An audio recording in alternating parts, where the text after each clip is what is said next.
Hi, welcome back everyone. Welcome to episode 2. So this episode is going to cover basically an outline of what we've called tournament fear.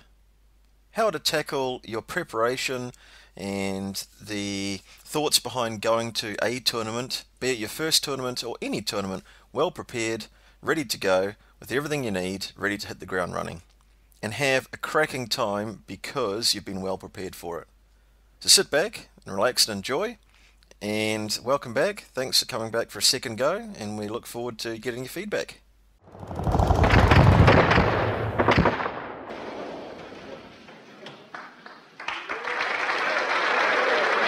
Thank you, gentlemen, thank you. Gentlemen, this is a story that you will tell your grandchildren, and mightily bored they'll be.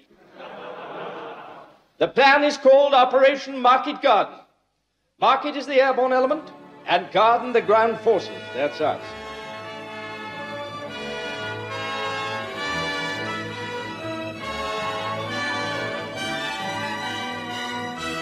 So Rex, what's this episode going to all be about anyway?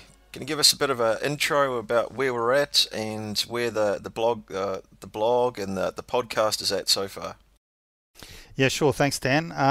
I've been working like a duck since we last spoke.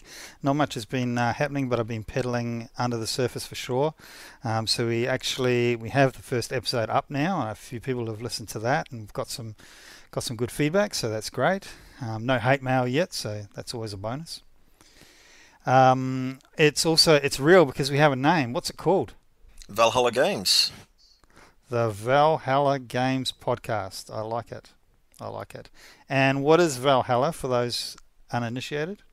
Valhalla is basically, in the Norse myth and legend, is the meeting and feasting place, basically heaven for slain warriors that were chosen by the Valkyries, and their spirits were taken away to feast in Valhalla with Odin and other worthy warriors. Sounds good. So does that mean if we play good wargaming, we get to go to Valhalla? Yeah, or is that maybe. subject of another podcast? That's subject of another podcast. Right, gotcha.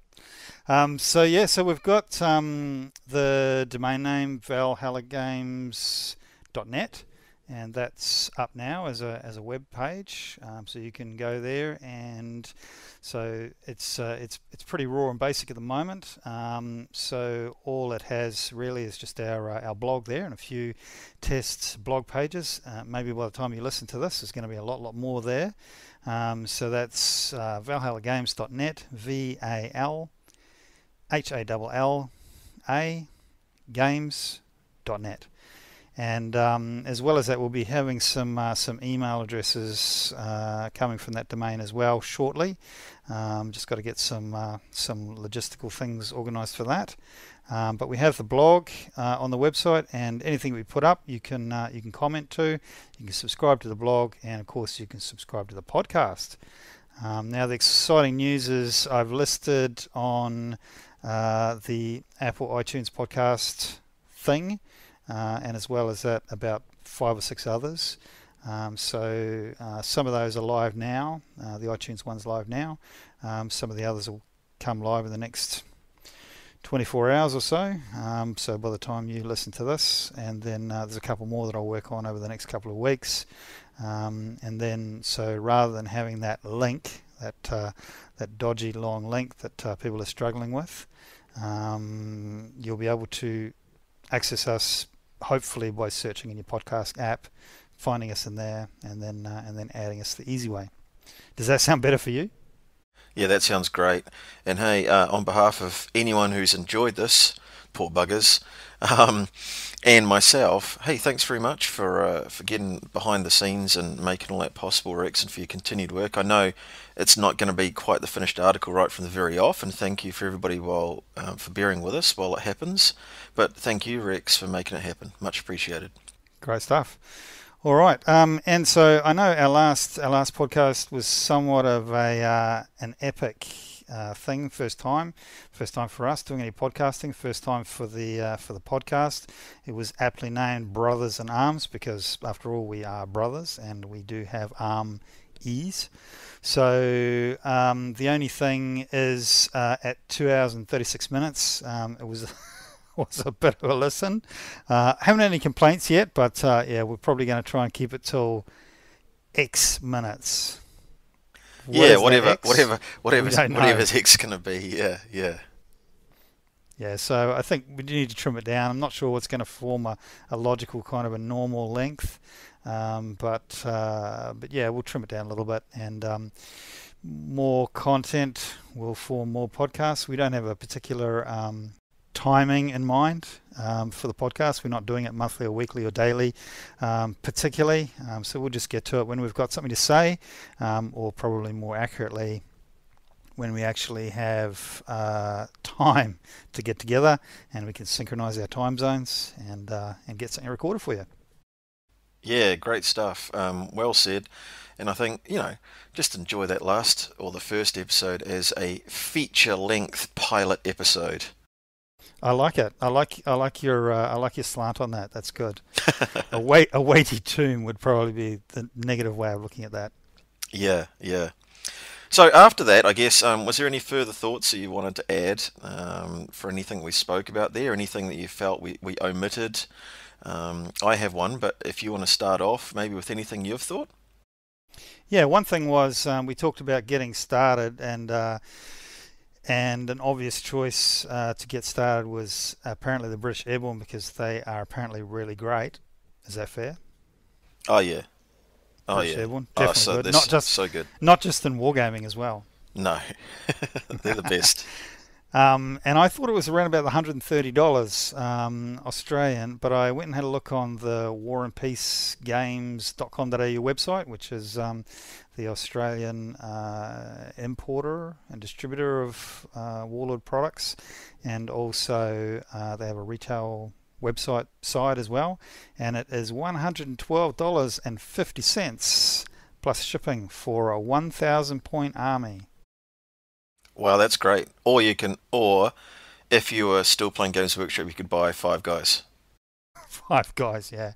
And not only that, I said it was $130, but if you want to go and buy a mortar team and this and that, but when you look through the list, there's a second lieutenant, a forward observer, 3 paratrooper sections, a Vickers MMG team, a light mortar team, a medium mortar team, a Piat team, a sniper team, a flamethrower team, and the quickfire 6-pounder anti-tank gun. So that's a lot of bang for your $112.50 buck.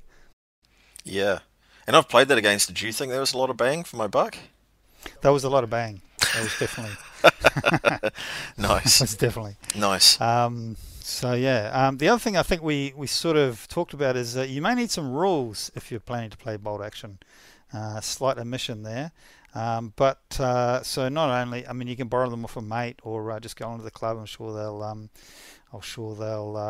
help you out. But you really do need a set of rules, which ranges from $65 Australian again for the hardcover rulebook. Beautiful rulebook it is too.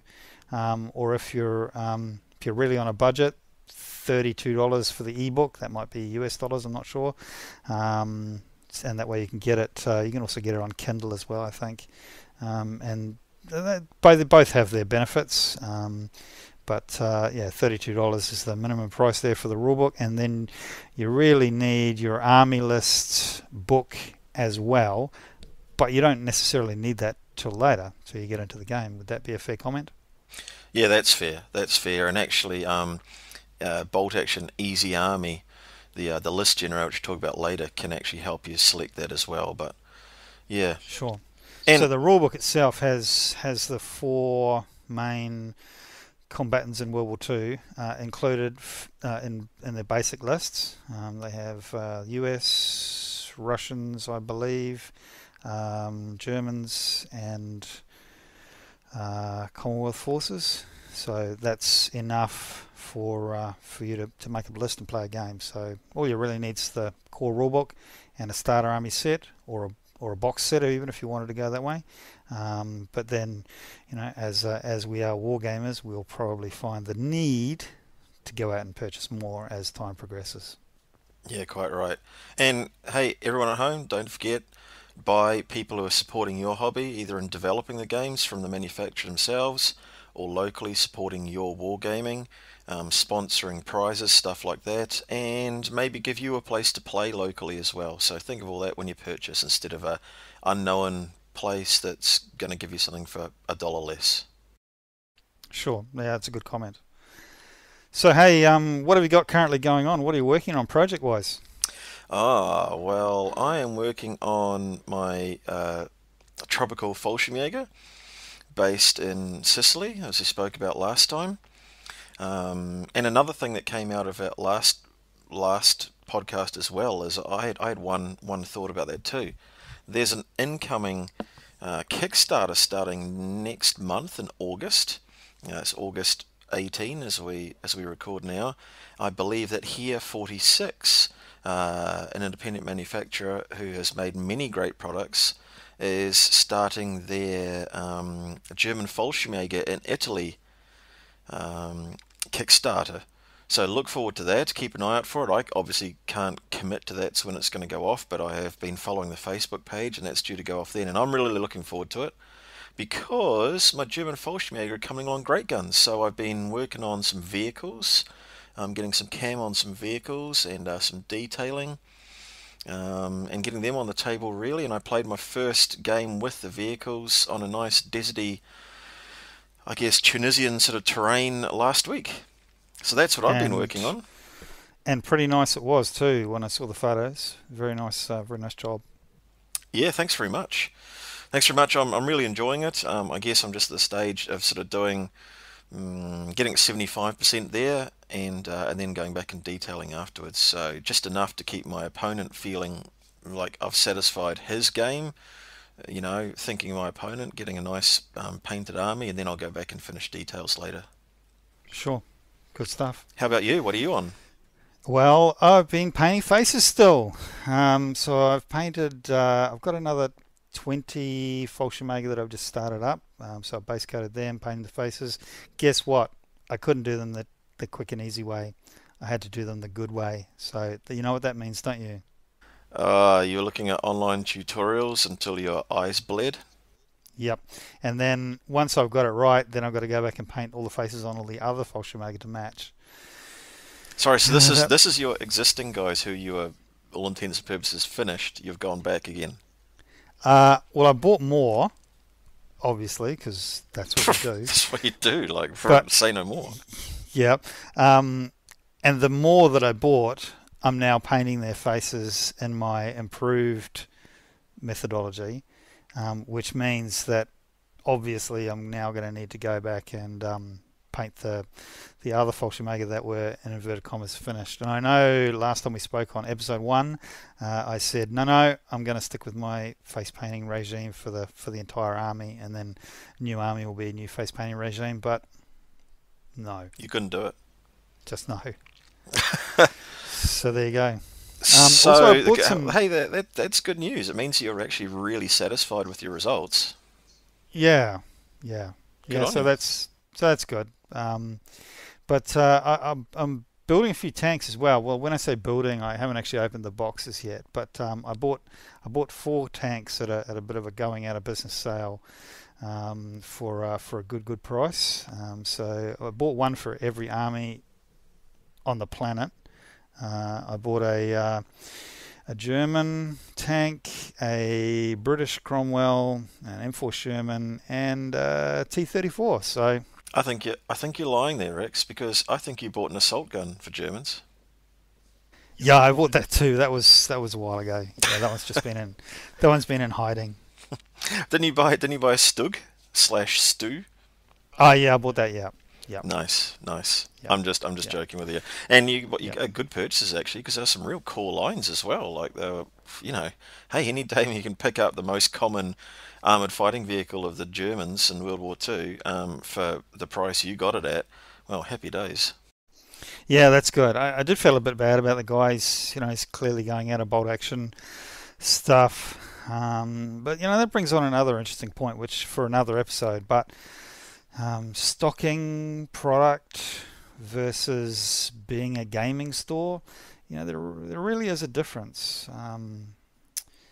And that's that's a whole topic. That's a whole rabbit hole to go down. That what you as a gaming or as a retailer, what are you offering? Are you just sort of selling the product at full price, or are you trying to build a community? Are you giving something back?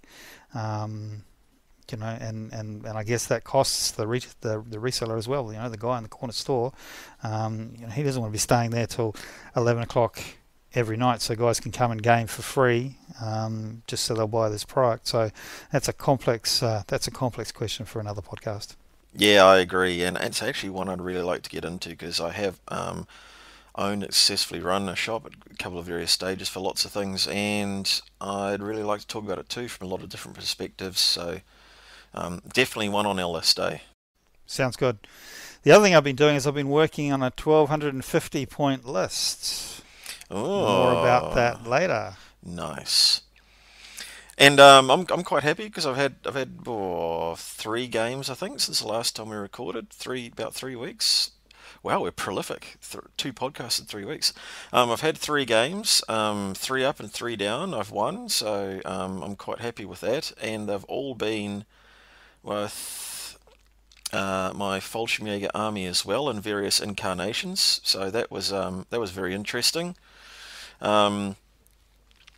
I was very unselfish, because I thought I'd try out the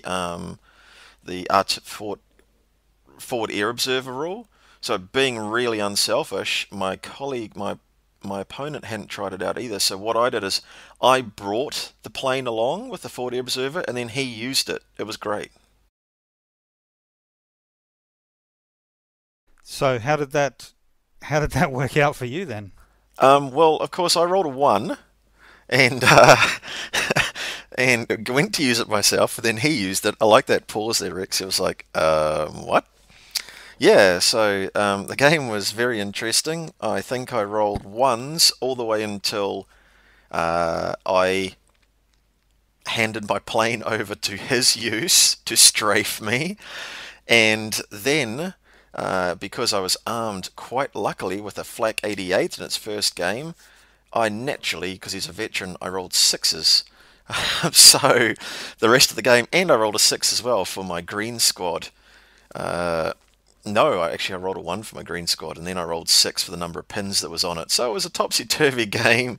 I ended up winning, but it was very, very entertaining. And I come at various, just before I was getting strafed, I actually thought to myself, I had one of those moments where you're like, I am not learning about these units. But of course, I'd learned the biggest lesson of all I could possibly put it on the table, which is take this out of your list if you're going to try and be a little bit competitive without shooting yourself in the foot, because it's just so random.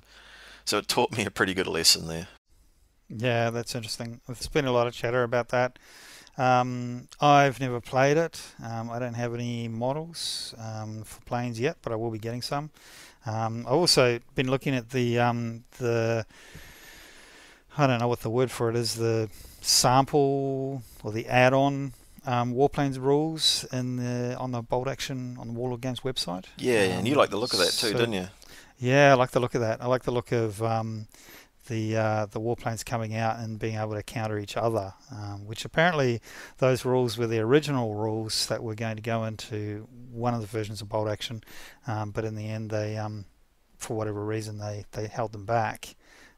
So what we're actually playing with in the core rulebook is the limited rules for warplanes. So yeah, looking forward to that. It was really interesting, because I had not read... I mean, I'd read the forward observer rules. It's a completely different thing playing them. And in fairness, they were in my list because it's a Primasol Bridge in Sicily list, 1943, and the British Airborne on the bridge got strafed by BF 109. So I basically thought, well, this is a historical option I could put on my list and have a bit of fun, and let's see how it works. It wasn't like written in stone, that's what I was going to use, but it's very interesting because you roll a 1 with an air observer and it is coming back on you. You know, the artillery observer has some built-in things that where it can sort of maybe at least balance out, or maybe even go your way, because if you roll a 1, and now in version 2, your opponent can't reposition where the artillery barrage is going in. You still randomly roll it, so it could still go in your favour, no matter what direction it goes in, at any stage of the game in which it could come in, from turn 2 onwards. You have a chance it's going to scatter onto your opponent.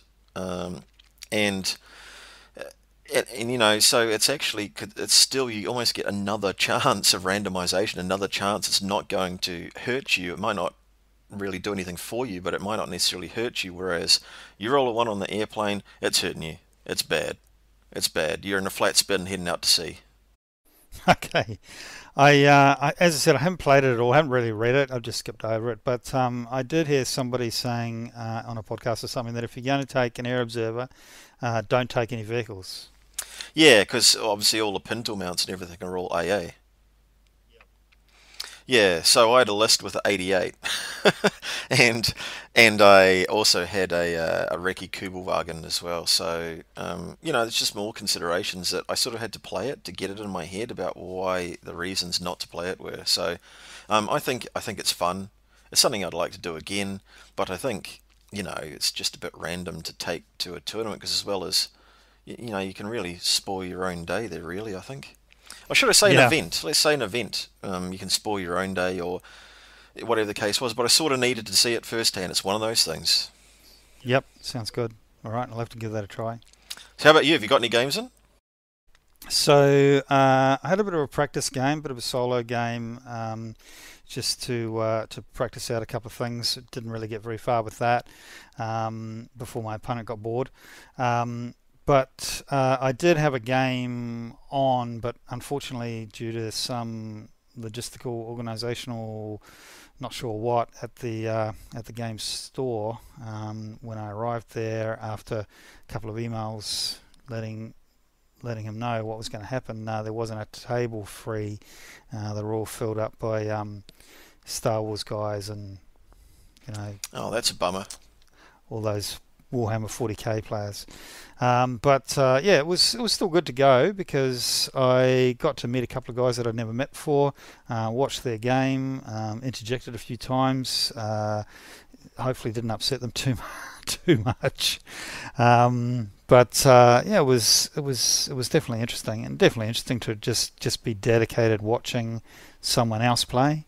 Sometimes I've watched you know, your battle reports on YouTube and that sort of thing, but I can never really stay focused on it. I'm always got it in one monitor going while I'm working in the other monitor or something like that, and really most of it just goes over your head. But to actually just watch guys as dedicated time and see what they do, see what moves they make, and go, yeah, I wouldn't have done that, or oh, that's interesting, that I wouldn't have thought of that, is a bit of a learning thing, especially for me at my stage of the game. So yeah, it was still fun, and I've got a game planned for Thursday of this week, so looking forward to that. Great, well done. I look forward to hearing how you get on. All right, shall we go for a bit of a quick break here, and then afterwards we might get into learning about something else that's a forthcoming event that you'd like to talk about. We really like to tell people about and let everyone know the details of. Should we take a bit of a break, Griggs? Sounds very exciting. All right, I'll see you back after this. See you after the break.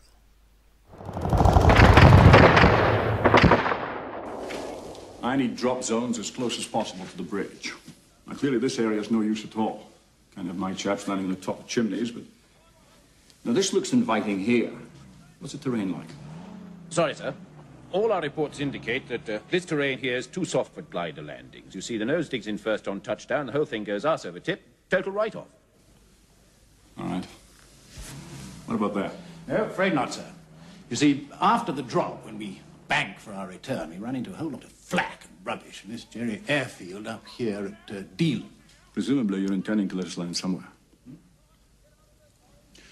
Oh, yes, hopefully, sir. But as I was saying, we cannot afford to lose a single aircraft.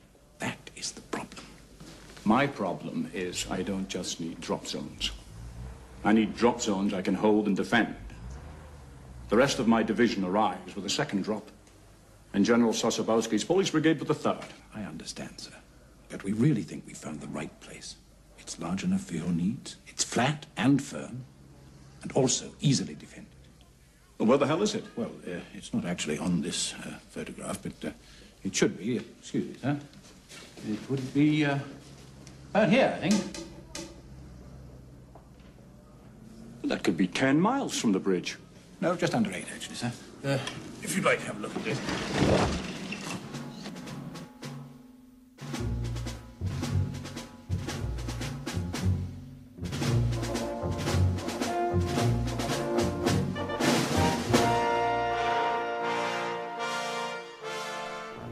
And we're back. So there's something coming up, a little bit of news. You feel refreshed? I do. There's some news for us in Australia in 2018 in September, which obviously if you're listening to this podcast in 2023, it's going to be slightly less interesting. But we've got some news. MOAB. Oh, what's MOAB? So MOAB, it's short for Mother of All Battles, and what it is, it's Sydney's largest wargaming event, or only largest wargaming event of the calendar, and it's over the October long weekend each year, run by the local wargaming club. Sutherland Shire Gamers, I believe. That's them. And what it is, it's a 3-day wargaming show, and what it is demonstration games that you can just go along and join.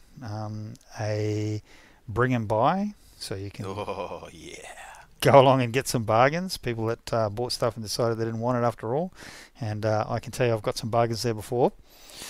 And then you've got the traders, which is a big hall full of lots and lots of different... Is it rogue traders? No, just traders. Oh, okay. Sorry. So you've got, from our perspective, you've got War and Peace Games, which are the bold action guys, but then you've got lots and lots of other small manufacturers and also sellers.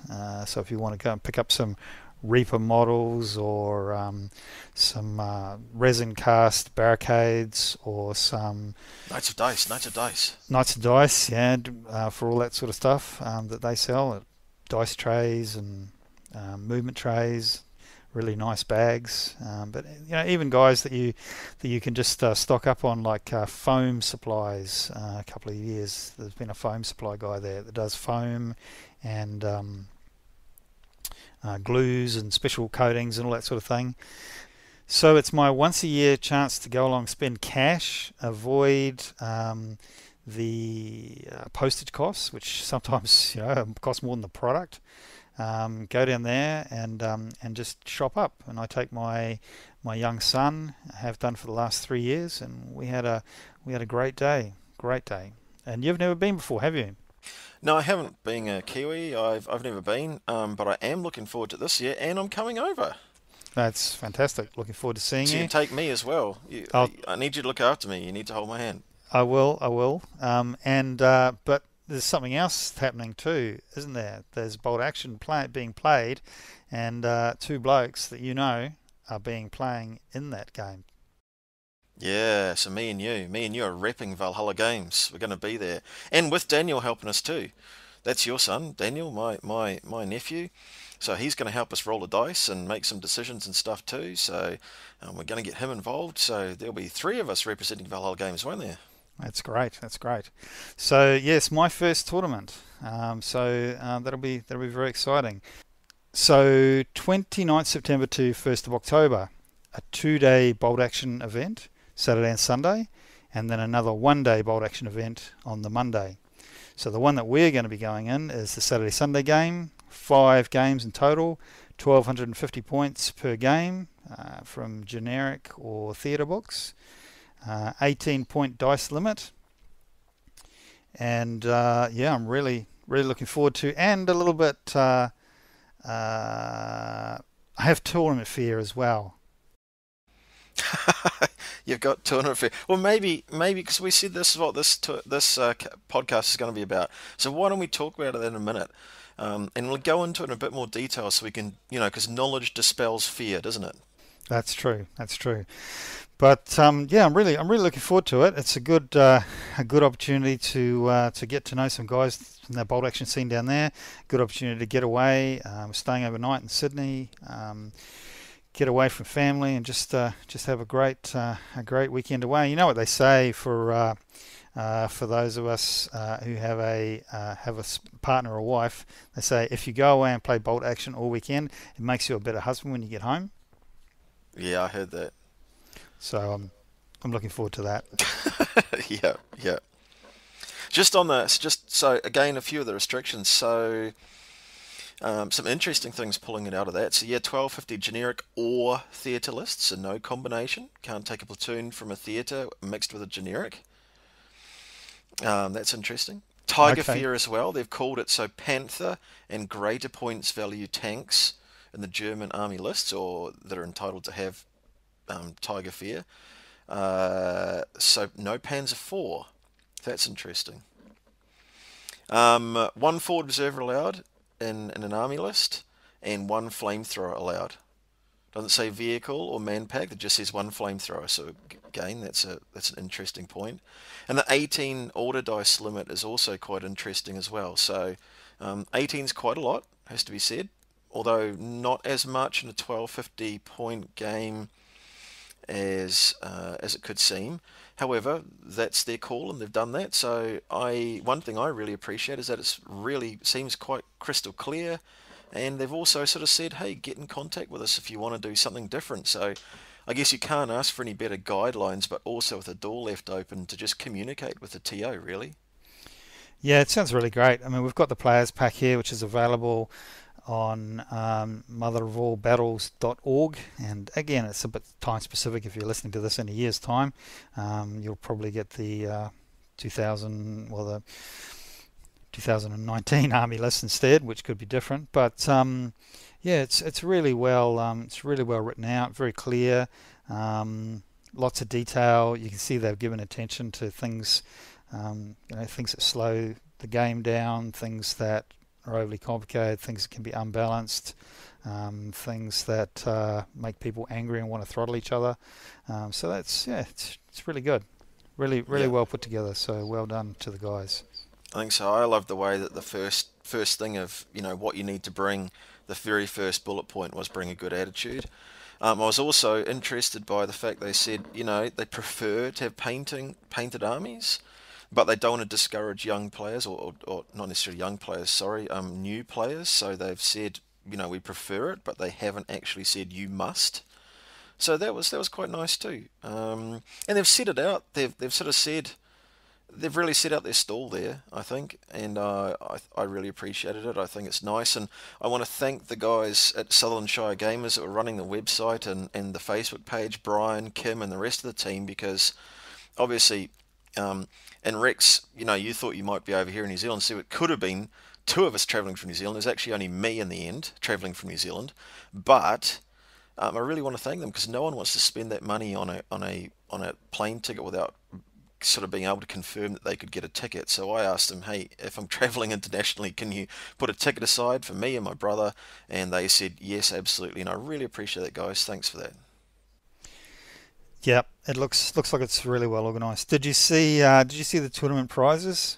Best Allied General, Best Axis General, but somewhere down the bottom, LRDG, player who travelled the furthest to play.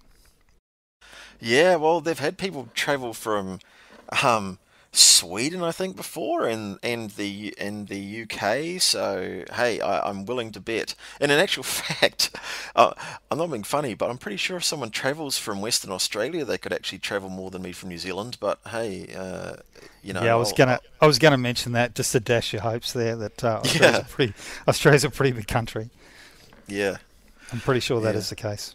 But and also the Young Gun Award I thought was great. Best player under 16. Tried to motivate my son who's 14, but yeah, I don't know if he's got the stickability to be able to stick out at it. But to be honest, he's probably a better player than me, just in terms of having that young brain, that can go 100 miles an hour, ADHD, and think of a million things at once. So never know. Next year, perhaps. When he takes up bolt action, he'll be like a Rain Man, like winner of bolt action. He'll be that good. Yep, he will be. He'll be counting cards, counting dice, counting anything, counting everything. Yeah, you'll never have to say how many dice are left in the bag each. He'll just be like, yeah, you've got 18 dice in the bag left, and I've got 1. Yep. I don't know about him ever getting an army painted though. We'll see. Yeah. He's got Dad to help him. Maybe his uncle too. Yep, sounds good. All right. Well, that's all the news that we've got at the moment, as far as I know. Unless you know of any other news. You talked about that that Kickstarter that's going to go off shortly. I've noticed that there's quite a bit of new stuff from Warlord in terms of Americans. Big new American box set of minis come out recently, and then the weapons themes, etc., have been following quite well. So there's certainly a lot of activity there, which is great for me because I'm just looking at getting into American Army. Pretty much anything that doesn't involve me painting camo is looking quite good at this point now. Yeah. Well, hey, if olive green's your thing, there's those fantastic looking new Australian jungle models. They sort of snuck up on us. I mean, I have no doubt they had them at Salute or something like that, but I didn't actually notice the Australian models, and then they just crept up on us. So that was great. But one thing I am looking forward to, we have seen the box art for the Africa Corps and the British Commonwealth Troops box sets, and man, I'm hanging out. I'm looking forward to them. Yes, I am too. And so that's Africa Corps at the right scale? Yeah. That's a dig, by the way. Yeah, because, hey, just because I'm playing Hobbits.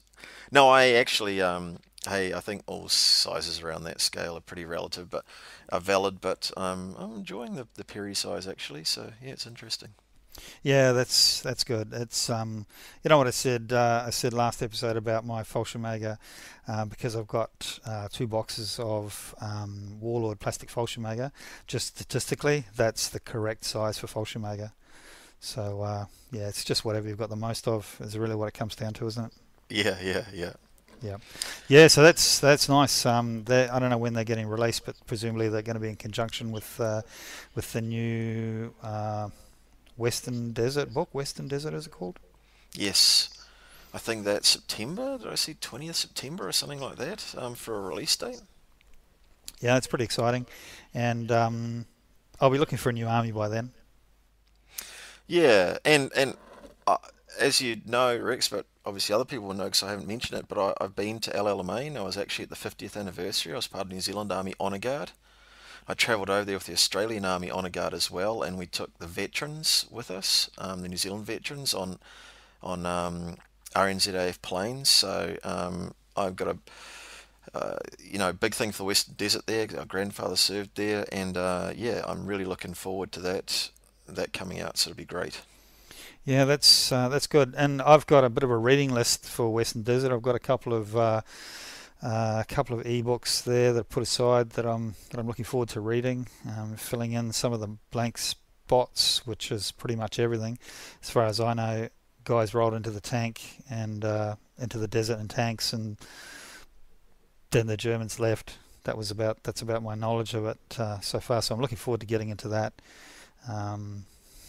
See, I love the confession, because I love the fact this is another one of those things where getting interested in this game and being interested in playing it gets you to learn something, and we're going to come back on here, a couple of podcasts time, and you're going to be able to tell us about something, and somebody else that's listening is going to be able to go and find out something too. So that's yep, great. It is good. I've got my current ebook that I'm listening to is Hans von Luck, I think his name is. Yep. Tank commander, German tank commander. So he started out at the very early part of the war, the first invasion, and then he went down to the desert, and then he ended up at not long after D-Day in the in Normandy there, the Falaise Gap and all that. Yep. And then he ended up going across to the Eastern Front and fighting against the Russians, and eventually I think got surrounded and surrendered. I don't know. I'll have to wait till I get to the end of the book from that, but lived to end the war and come home. And there's been a couple of interviews with him where he's been chatting to British tank commanders and talking about various actions that they were in, and striking up a bit of a friendship, or a respect-ship at least, with those guys. So yeah, it's a very interesting story, and I'll be looking forward to getting through to it. And again, that ties back into the desert, because he was under Rommel in the desert, I believe, and so I'll be looking forward to joining all the dots on that, and having a little bit more of a framework for knowledge of history.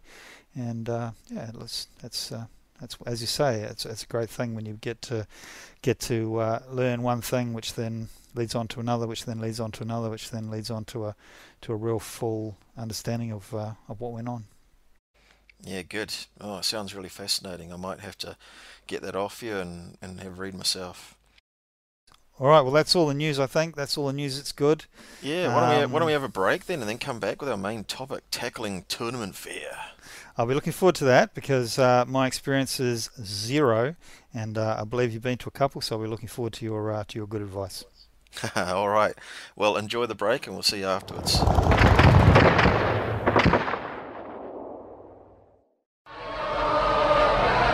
you! You Bangalore! Yes, I'm Bobby Stout. how do you do? Hell of a day, huh? Look at him, wild. Have you ever been liberated? I got divorced twice, does that count? Yes, that counts. Hey, that Bailey crap, you got it amongst this stuff? When you refer to Bailey crab, I take it you mean that glorious precision-made British-built bridge, which is the envy of the civilized world. Yeah. Right, well, the trucks are down there somewhere, but how you're going to get them through this crowd, I don't know. No problem, I got a side road. I doubt it'll avoid all this. American ingenuity. Oh, really? Actually, I was born in Yugoslavia, but what the hell?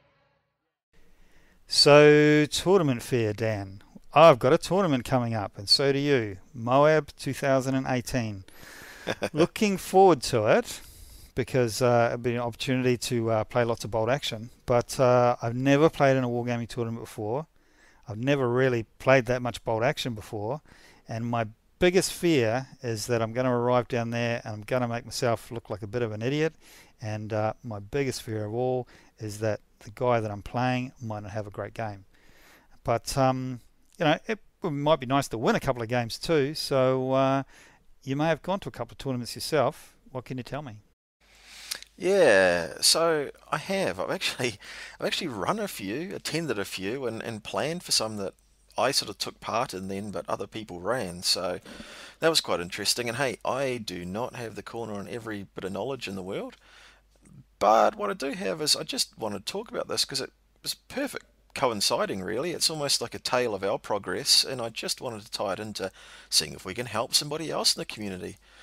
And I think we're talking about a bolt action event that we're going to, but at MOAB there's actually other events or tournaments going on for other game systems, and even if it's not MOAB, even if you are listening to this in 2020, then who knows, you'll be going to, or somebody listening could be going to their first event for a system, if not their very first event as well. So, you know, I hope what we're going to talk about really helps some people. It's just some bullet points, because knowledge dispels fear. I said that earlier. That's a parachute training school motto. I'm not too sure that worked in parachute training, but it certainly should help here, I guess. The first thing I thought you invented that. No. Now you're telling me that you got it off someone else. Yeah, I totally ripped it off. I can tell you that the very first thing you do at parachute training school is open a parachute, and they go, "This is a parachute," and you walk around and you look at it and you go, "Yeah, okay, all right." So knowledge dispels fear. There you go. I suppose the first thing is, we've called it tournament fear and so that, but as you will be aware, there's events and then there's tournaments, and quite a few times tournaments would be better off calling themselves events, and sometimes events could be called tournaments. There's what's in there, I suppose. There's setting out a stall. In the case of MOAB bolt action, tournament, that's what they've set their stall at. They've been really open and friendly and saying, hey, this is the type of environment we want to have. We want to have some fun. We're encouraging new people to come. But it's an open event, which means, within the guidelines that we've set, you could have some people turn up and have a tougher list. A list that is a generic theme and so on and so forth. So setting out their stall is really important, and understanding that, the difference between an event and a tournament is quite important too sometimes. So the first thing you've got to do, I guess, when you hear about something is you're going to get, basically the floodgates are going to open, and you're going to get your email or a reminder from the event that you've been watching, be it through whatever means, and they're going to say, yes, this event is now on, here are the dates, please register now. So I suppose the first thing you've got to do, really, step number 1, is register and get the event pack.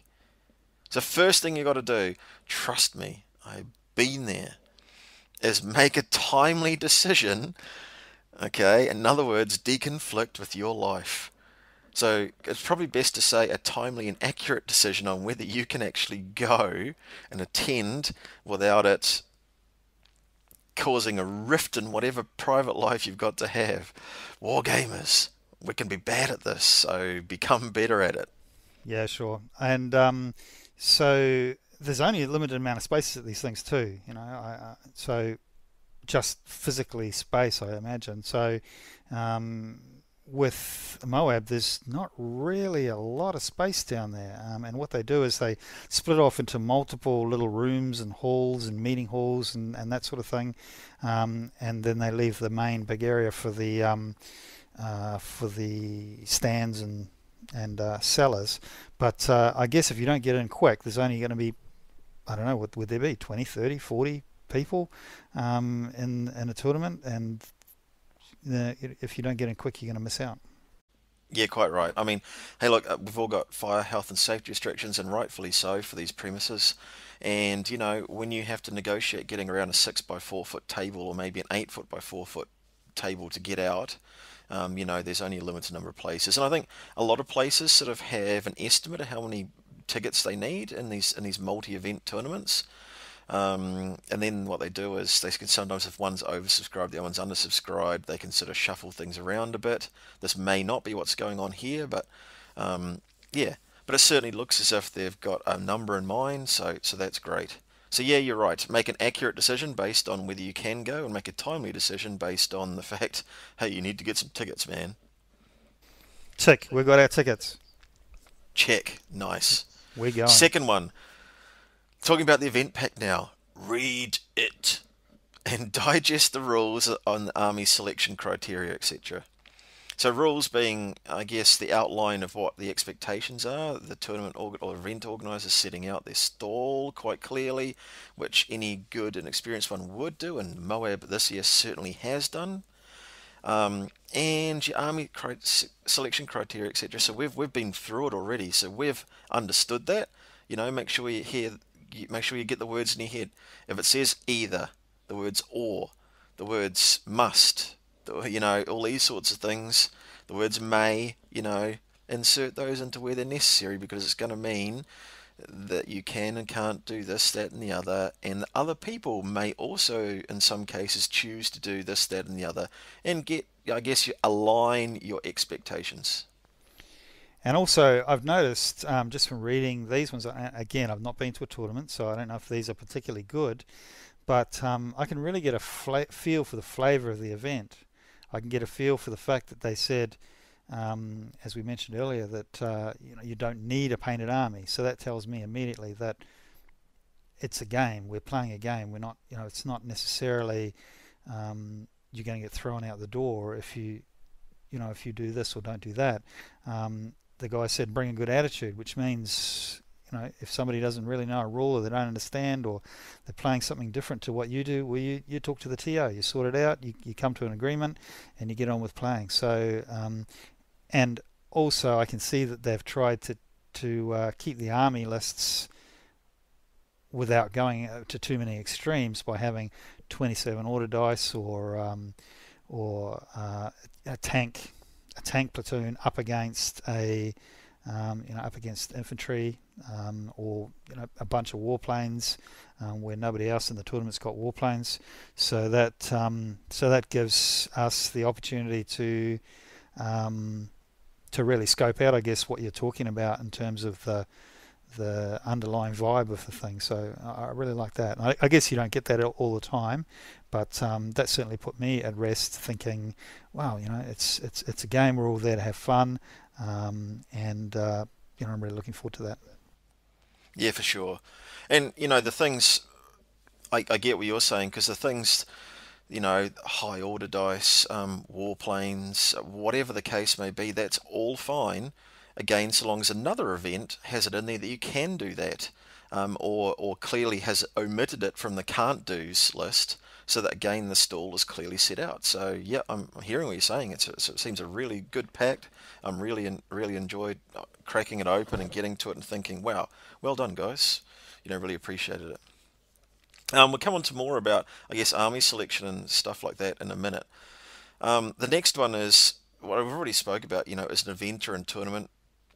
So I guess, is that your desired type of event? Does it align with the way you want to play? And that's important for people to understand too. You get the tournament pack, regardless of whether missions are in there, whether it's the right thing to do or not, is a different story. But you generally get the tournament packs that it outlines what their intent is before you've signed up, before you've paid your money, because they want to make sure that people are attending with this in mind, and they've set out their stall and that people want to come and play in that environment. If it's an open tournament that is competitive, and it is clearly quite competitive, if it's, for instance, maybe called itself the Nationals and it's extremely competitive and whatever and have you, well, that is setting out a stall in another way. So have a think, does this align with the way that I want to play my games? Because if your expectations are not balanced or aligned with what the stall that they've set out, you're setting yourself up to be disappointed and potentially having a bad game or bad time for you, and potentially your opponent as well, if you're unhappy with the way things are going, because their expectations are going to be different too. Yep, I like that. And if it was the Grand Tournament Australia at MOAB this year, I wouldn't be playing in it. I'd love to go down and have a listen, see what's going on in that. But if it was something that was really super ultra competitive, for all levels, I mean, obviously there's going to be a couple of guys that are going to be the top table in this one as well. And I guess once it gets down to that last game of the day, it's going to be pretty competitive. But at my level, I should be able to have a fun game as well. So yeah, I'm looking forward to that. Yeah, good. So check, because I think we clearly understand that and we're aligned, man. We're on board. We're there. Check. I am on board. Big tick in the box. Okay, and we get a tick in the box. The next one too. Book/organise travel and accommodation early! ! Yes, that's done. I've booked our room at the inn. We won't have to sleep in the stable, so that's good. We didn't have to spend $1 million either, and I think what you said was quite good. My thought was to buy the 4-bedroom. Spa included, full kitchen, $1 million place, apart from the fact that A, I couldn't afford it, and B, I don't think there's any of that down there. But we won't really be there. We'll be playing games. Yeah, definitely. And, go to a place where they probably charge for Wi-Fi. No, just joking. No, go to a place where go to a place where you're going to spend an appropriate amount there, and you spend an appropriate amount of money, I guess. Keep your money for miniatures. Yep, we're booked. Check. Nice.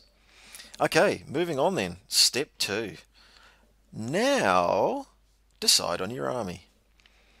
So, first point, follow the guidelines on the intent as well as the selection guidelines listed. You can meet the selection guidelines listed with your stummels with a bunch of guys in the back. Okay, but it's not perhaps following the intent. Yeah, so make sure you're understanding both as you write your army list, I guess. And to do with that, if you're this type of player, think of a theme, do some research, tie it in there. It all adds to the fun for you, your opponents, people looking at your army throughout the day. If it's going to flick your switch, then it's probably going to flick other people's switch too. What do you think on that, Rex? I think that's good, and I'm sort of mid-range on all of that. I've thought of a theme, but I haven't sort of gone too far with it, so I'm going to do a little bit, but I'm not going to do too much. I've got an army that it's mostly built and mostly painted. I could create a brand new army for the event, but realistically, it's too close. I just don't have the time. It's taken me a year and a half to paint the ones I have got, so I'm going to stick with the army that I know. But other people might go differently. They might say, hey, look, opportunity to play a brand new army. Let me go and buy some boxes, put it all together, and won't it be great to have something new to put on the table that I didn't put on last year?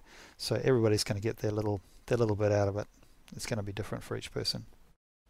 Yeah, and I actually know a lot of gamers, and I see a lot in the Bolt Action Australia, New Zealand as well, and I take my hat off to them. I'm quite like this, who like painting to a deadline and really use the impetus for an event to finish an army off, or start a new army and get it finished in time, or hit a deadline and hit a line in the sand, basically hit a target for that army and use that army and that event as the impetus and the deadline to get that done.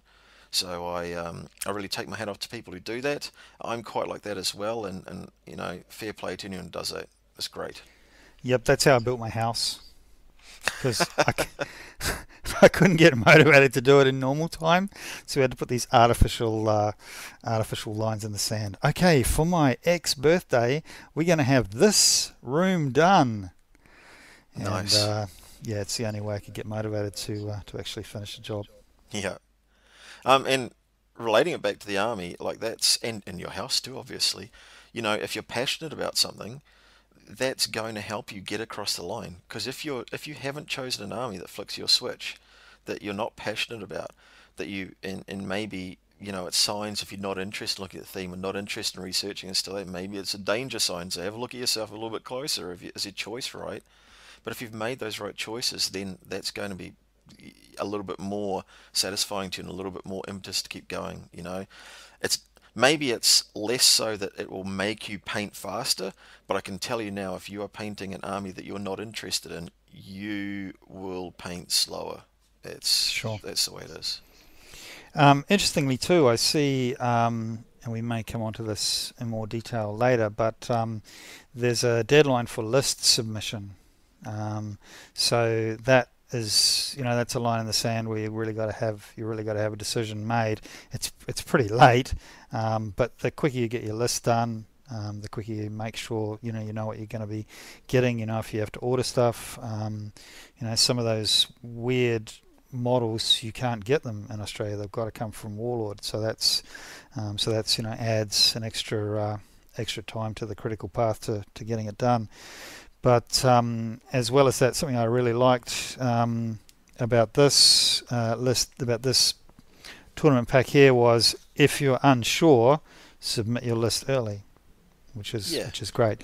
If you want to take 4 Panthers for that extra bit of spicy tiger fare, and you think that's fine, then submit it early, see what they say, and then you've got the opportunity to have plenty of time to come back to something that's a bit more in line with what's going to give everybody a great game, and then still get it all painted up and on the table and done without that last minute stress. Yeah, especially if you do want to take like 5 Panthers and your radio call sign is Oberst Lieutenant Carlos Spicy Wiener. Yep. So I've only got 1 Panther, just so you know. Yeah. So that's okay. Just I can still run Tiger Fair. Just on that then, because I suppose we're talking about content now of your army list. I guess soft scoring is another thing. Like, have you looked at how in the tournament pack have they set out how the tournament's going to be scored, and does soft scoring come into that? And what I mean by that is a lot of tournaments have a composition score or a theme score or some take on that wording where they will give you a score on how your army is built and how, in their opinion, it's themed, be it an opinion or in their view, historical fact. Interesting point. In their view, historical fact. So, Sure. not always black and white, but there we go. But there are quite a lot of tournaments that do that, and they build into it. So, in addition to your game 1 points, sometimes they will have painting scores. Sometimes they will have soft scoring from composition, so how they think you've themed it, and stuff like that. So, take that into effect as well. And a lot of times people want to factor that into how they're thinking about what's painted already, I've got this themed, what would I love to see? Can I build my objective markers into that sort of theme as well? How can I do that? What's going to make a difference there? What's going to give us entertainment on the battlefield but still tie into my army, be themey? What's going to be nice? And those sorts of things can really raise the level of participation, fun for everybody, as well as looking beautiful. Yeah, that's getting me quite excited actually. Having your objective markers tying into it, like the early war Fallschirmjäger looking for the drop canisters with their weapons and that sort of stuff. Hopefully, my player won't make me play with just pistols until I find them. But yeah, that's. Well, if you have pistols, you're top fighter. You're all good. Yeah. Just shoot you 6 inches and then assault. Yeah, I like it. Okay, so next thing you probably want to do when you've decided on what your thoughts are for your composition and your theme is, I guess, making sure you've got it correctly in a list and that it's going to fit the format and or your points restrictions. And Rex, I know you've got some favourites on this. What are your thoughts? So not a quill and parchment then, you don't think? Actually, call me weird. I actually like writing lists down into like a little book and stuff, but that's just me. I'm just a freak. And it's really bad for handing to an opponent, and obviously you can't send it off to a TO. So what's our thoughts about the 21st century? Righto. So Easy Army, I think, is the tool of choice. That's what everybody else uses, and good on the guy for creating such a tool and making it free for everybody. But it's not my cup of tea exactly. I don't really like it. Being a database guy as part of my job, anything web driven that's web driven and not mobile friendly, and all the other things that you kind of expect your paid products to do now, doesn't. I find that a bit hard to use. So I use a product called Army Builder, and it's I guess it's not that popular. I don't know anybody else that uses it, that in my small group of playing buddies, but I know that it's really well supported, because the guy that does the data updates from it's done by sort of community-based data for not just for Army Builder, but for Kings of War and for Warhammer and Ninth Age and Age of Sigmar and all those other lists. Each of those lists is maintained by a person or a group, and then they send their data up to the servers, and then every time I start it, it checks for an update, and I use that, and that works pretty well. I really like it. It's a paid product. I don't recall how much it was, maybe about $35 American. You can install it on 2 of your PCs. But yeah, I really like that. But for me, what I'm looking for is something that that's easy to use, looks attractive. I know that probably shouldn't be a particularly big thing, but for me it is. But gives an attractive list output that I can read and understand, and it doesn't make my eyes swim. So with these guys, we've got the opportunity to change font sizes and font colors, and prints out a list afterwards, as I'm sure most of them do with all the special rules. So if a unit that you've included in the list has Tough Fighter, we'll then go to page 3 and you'll see just a reminder of what Tough Fighter is and reference to the rulebook page. So certainly, I don't have any affiliation with those guys, but go and have a look at it. Just do a search on the web for Army Builder, and check it out. You can download a trial, and it'd be good to support those guys if that's something that that floats your boat. But yeah, Easy Army, you use that and you find it pretty good? Yeah, I do. I like it. I like it. So Battlescribe is the one you're using. Is that right, Rex? No, that's another one again. So mine is Army Builder, which is a different product altogether. If you do a web search for Army Builder, I'll do it here as we go, just so we can know what to expect. And the company is Wolflair. So wolflair.com. Extra points for cool name. Yep. So they have a few different products. They have some stuff for role-playing games, and database for maintaining your cards for Magic the Gathering and that sort of thing. But they also have this product, Army Builder, and yeah, go and check it out. It's $39 US, yeah, it's a really great product. And more importantly, the guys that are updating it are right on top of it. Every time there's a new book come out, all those extra rules go in, and you can specify whether you have, do you just want the core rules book, or do you want a named army, such as, this Panzer division, or that, or that battalion, or whatever, yeah. From the book. And also you can specify which rules you keep in, which you keep out. Do you want fortifications in your list as an option? Do you not want fortifications? Yeah, it's a great product. Check it out. Okay, I will do. I actually have been using Easy Army. It is easy to use, and thank you. I believe the guy's name who runs it is Greg, because that's whose name comes up when you're sort of sending emails and stuff like that to yourself of your army list. So thanks, Greg, if your name is Greg. Thanks, Bob, if Greg is a pseudonym or something like that. So, but it's really quite easy to use. I only have a couple of issues, and that's everyone's going to like their certain things, and that's just because I like it. But the main issue I have is that Greg, or whoever it is a couple of books behind, but I don't think Greg, or whoever it is making much money from it either. So in fairness to him, he's doing it out of the goodness of his own hearts, maybe a Patreon thing. So throw a couple of dollars his way or something. But and then you might be able to catch up to us if we're spending some money. But I'm going to check out Army Builder. I checked out Battlescribe, which is really commonly used, immensely so across the GW systems. And I went on to Battlescribe. Now, granted, I was on free Battlescribe. You can obviously upgrade and have the paid version, and I'm just cheap.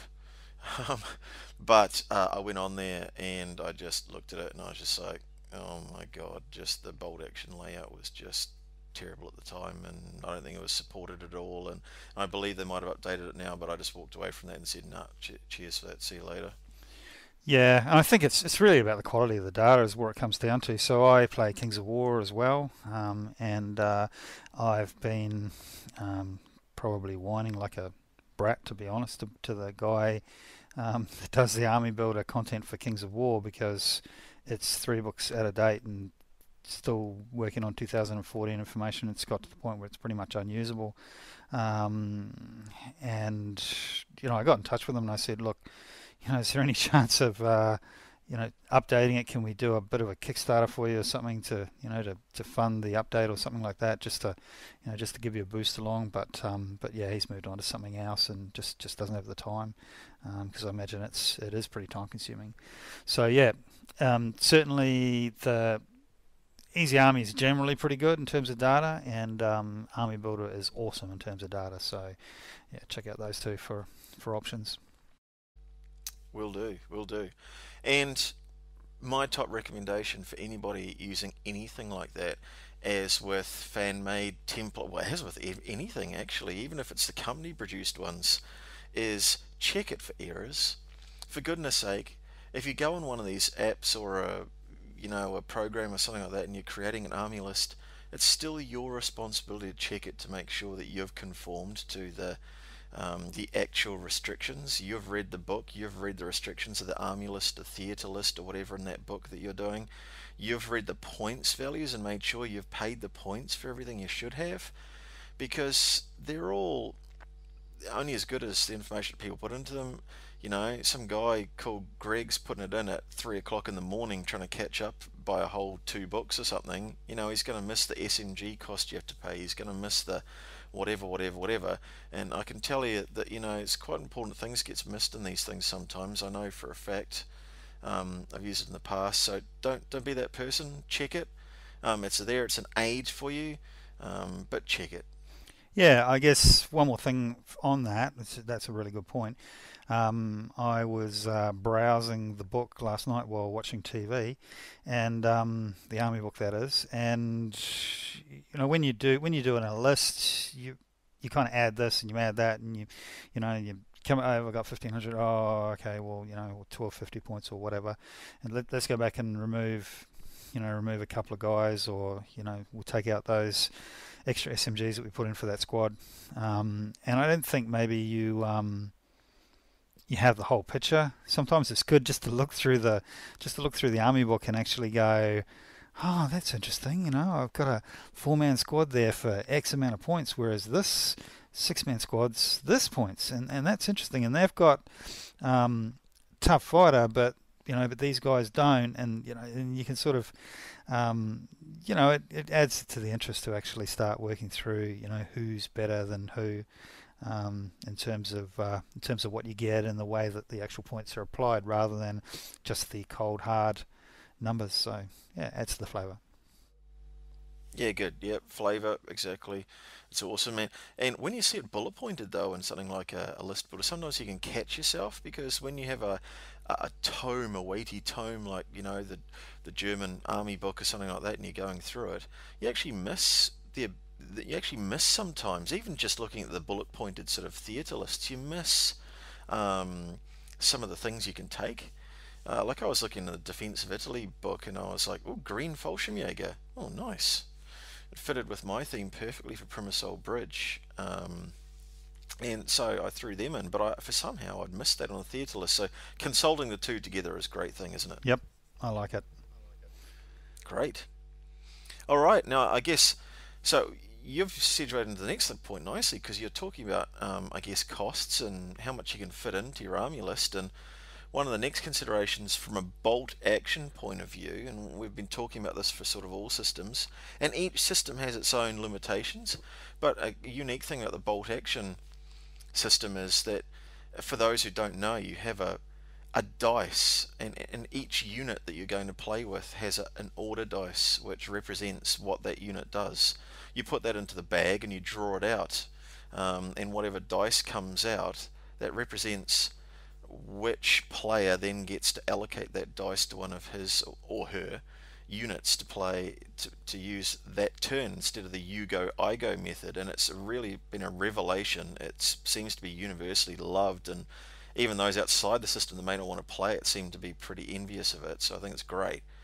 But what it does mean is that you have to think about how many dice are in the bag. It's almost like a little meta in itself, how many dice are in the bag. And I guess it's just thought for you, as the person writing your army list, how many order dice do I want to aim for a list, and what are your thoughts on that, Rex?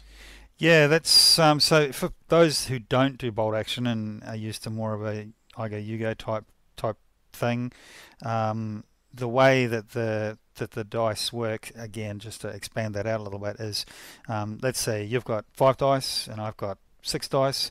We put all our dice in a bag. I pull out one of yours, you get to go. I pull out another one of yours, you get to go. I pull out a third one, you get to go, which is great because now you're on the offensive. But of course, eventually you start getting a bit uncomfortable because you're on the offensive, but very soon there's only going to be my dice back in the bag. So when I start pulling out my dice, there's not a lot you can do. So you need to start thinking about things like rallying or going into ambush, so that you can actually make actions to some degree during my turn, or protect yourself during my turn. So yeah, so the question is, how many dice do I want in my bag? Do I want 30 dice? Well, that's probably just silly. Maybe let's say 20 dice. And I get a lot of chance. The percentage of my 20 dice versus your 10 is twice. I get twice the amount of dice. So I'm twice as likely to get a dice coming out of the bag, which means theoretically I'm controlling things. But then if you've got a massive tank, like a Tiger or a Sherman Firefly or something like that, then you've got less dice because you've spent less on you've spent more on each tank, and then you don't have as many dice, so you don't have as much control over what happens in the battlefield. So that's going back to bare basics, which probably nobody needed that introduction. But there you go. I think for the person I think that was great, Rex. I think you've done a great job of selling the bolt action thing and expanding on what I said. Because if you've got less dice, generally you've got a higher quality of troops, which then means they're harder to kill. Their skills are a little bit better at firing their weapons and stuff. So there's that balancing act. What do I do? What is the theme of my army? Am I going to take veteran troops and or bigger tanks and stuff that you said, and have less quantity of units, but more quality, or bigger individual units, bigger individual squads? So 10 guys versus 3 guys, or 10 guys versus 3 groups of 3 guys. So that gives you. Ooh, look at us getting excited about bolt action. We should play it. We should play. I think we should play this game. So just to I guess finally cap that off, the way that bolt action works is you pull a dice out of the bag and you give it to one of your units. Then that is the order for that turn or round. Turn. Let's call it a turn. Is it a turn or a round? Let's say turn. I believe it is. Okay. So you give that dice to your tank, and they can do something with that dice. They can move, they can shoot, they can move and shoot. They can do all kinds of things. But once you've given that dice to that order dice to that unit, be it a tank or infantry, then they can't move again until the next turn.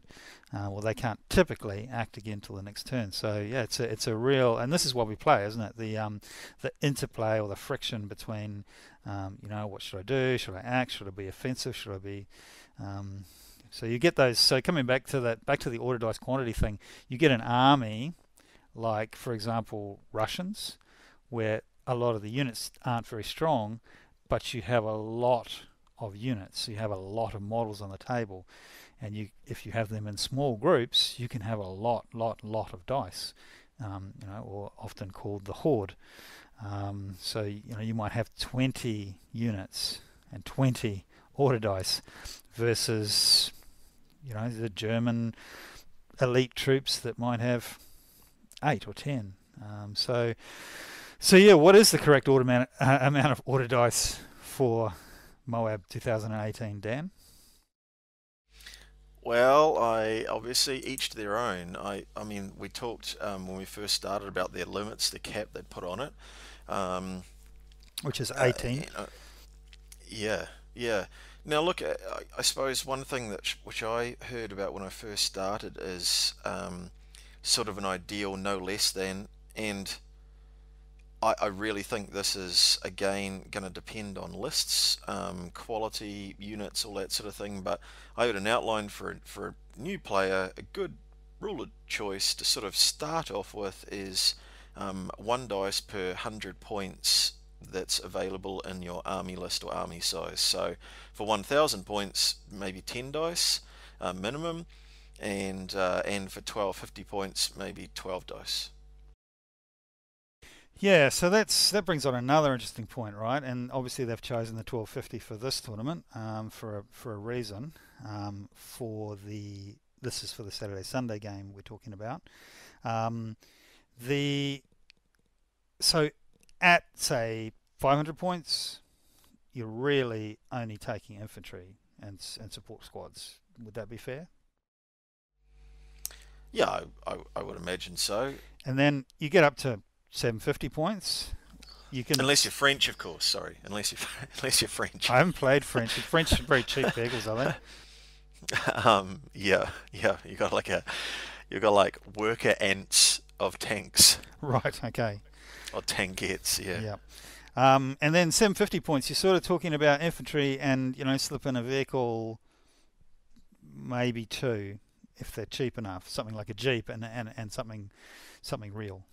But then you talk about 1,000 points. Well, would it be fair to say most people take some armor at 1,000 points? I actually believe that 1,000 points is a really good challenging place to be, because people can choose to go that way, but people who have chosen to not go that way also stand a really good chance. Right. And then then you get to 1,250 points. Now, to me, that's a mental hurdle or a milestone at which point that you can take something a bit special.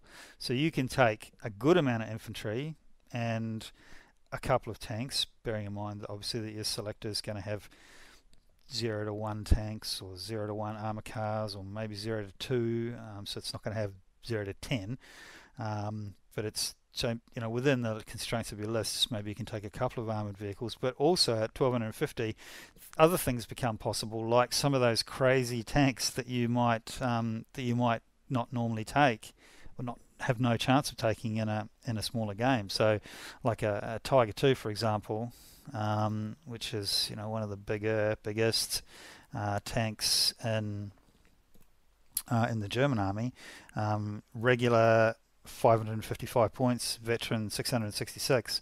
So at 1,250 points, I guess you could take one of those and then still have some infantry. But anything less than that, obviously, your 660 points, you're pretty much there's no chance to fulfill the rest of your obligations in terms of men, I don't imagine. Yeah, yeah. And so the choice that people make is then critical, really, because they're deciding, quite frankly, on the real direction of their army here, and it's going to be easy for someone to go crazy and go 1,250 points. Well, now I'm going to spend that 666 and then find themselves too short for other support things. Tiger's going to get overwhelmed by a bunch of squads with Panzerfaust or something, maybe, or whatever. Two Piats, whatever the case is. Yeah, so it's important to choose wisely, isn't it? Yep, that's right. And I guess that's what the playtesting's about, in terms of leading up to not playtesting specifically, because you're not testing rules, but testing your army, coming up to the event to work out what you want, especially if you've got a new army, and that's certainly what I'll be doing. So I've got a few half tracks, a few armoured vehicles, and I'll be getting a couple of armoured cars as well between now and then, and the world is my oyster. I just need to work out what to take, so that will be definitely an interesting choice. Yeah, and those things that you're going to be choosing, really, is you're going to reach that point where you're going to choose, do I take a all comers list, or tailor it to a specific strength you're going to have? And by take all comers, what I mean is, quite often people will take a balanced list that can do a bit of this, a bit of that, and hopefully counter or have some answers for any type of enemy force they're facing, and which has its real life, of course, equivalents. A battle group tends to be formulated initially for that way. However, it could be tailored for a specific strength. Strength might be speed across the battlefield, the whole punch a hole and drive like hell, or it might be tenacious in defense. And that's where a battle group becomes mission specific in real life as well as on the battlefield. So yeah, those are your thoughts, and that's what you're going to have to think about, really. Yeah, I get one thing to close on that. The difference between going to play a game with a mate, where you're going to refight Al Alamein, versus going to a tournament or an event where you're going to be facing all kinds of armies and all kinds of terrain, is, to some degree, I guess you have to take an all-comers list, because if you're taking armies of Finland with skis on, and then you get, you know, game 3, you're in the desert.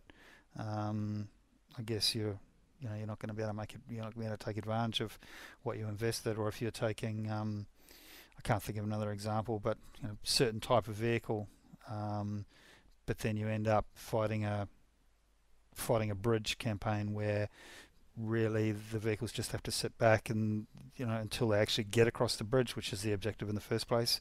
They can't do necessarily much. I mean, just an example, probably a bad one, but yeah, that's the difficulty of fighting multiple armies in multiple sets of terrain over a weekend.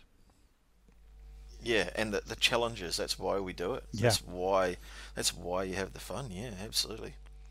If you could be the guy who brought amphibious vehicles just to theme your army, and suddenly you've got the opportunity to flank on a beach somewhere that no one else can come anywhere near, well, congratulations. Your paper's just smothered that rock. Yep. But the next table's going to be snow. Yeah. Yeah. Yeah. And the wheeled vehicles don't go too well in the snow, for example. So yep, it's all sorts of excitement once you see that table out unfolding in front of you, and your face just turns white as you see that you've taken completely the wrong army. But it's okay, because the next board will be suited to you, right? Yeah. Yep. Exactly. And in some ways that makes the thing about is there a meta, or what are you going to face there? What's a meta for the local gaming community? But you're preparing for that unknown there, those unknown challenges. And to go with that, what is the meta at the local place you're going to? Like, we're not talking necessarily you want to beat that meta, but what we're saying is, when in regards to this, is, are you taking a list that's really, really powerful to somewhere? Like, are you taking a gun to a knife fight, or are you taking a knife to a gunfight? Both can be a little bit painful for you.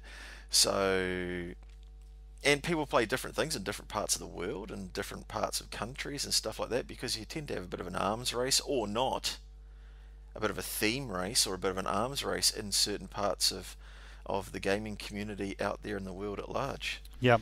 So, have a think about, what are you taking, maybe, and this is where a tournament organizer, an event organizer, remember, both names are valid, but that's where they've set out their stall, and they play a really important part in letting people know what they're taking. Especially more so, they're probably not going to send something back and ask for a resubmission if somebody's is highly themed and a little bit weak, because they might think, well, these guys are really going after that theme, well done.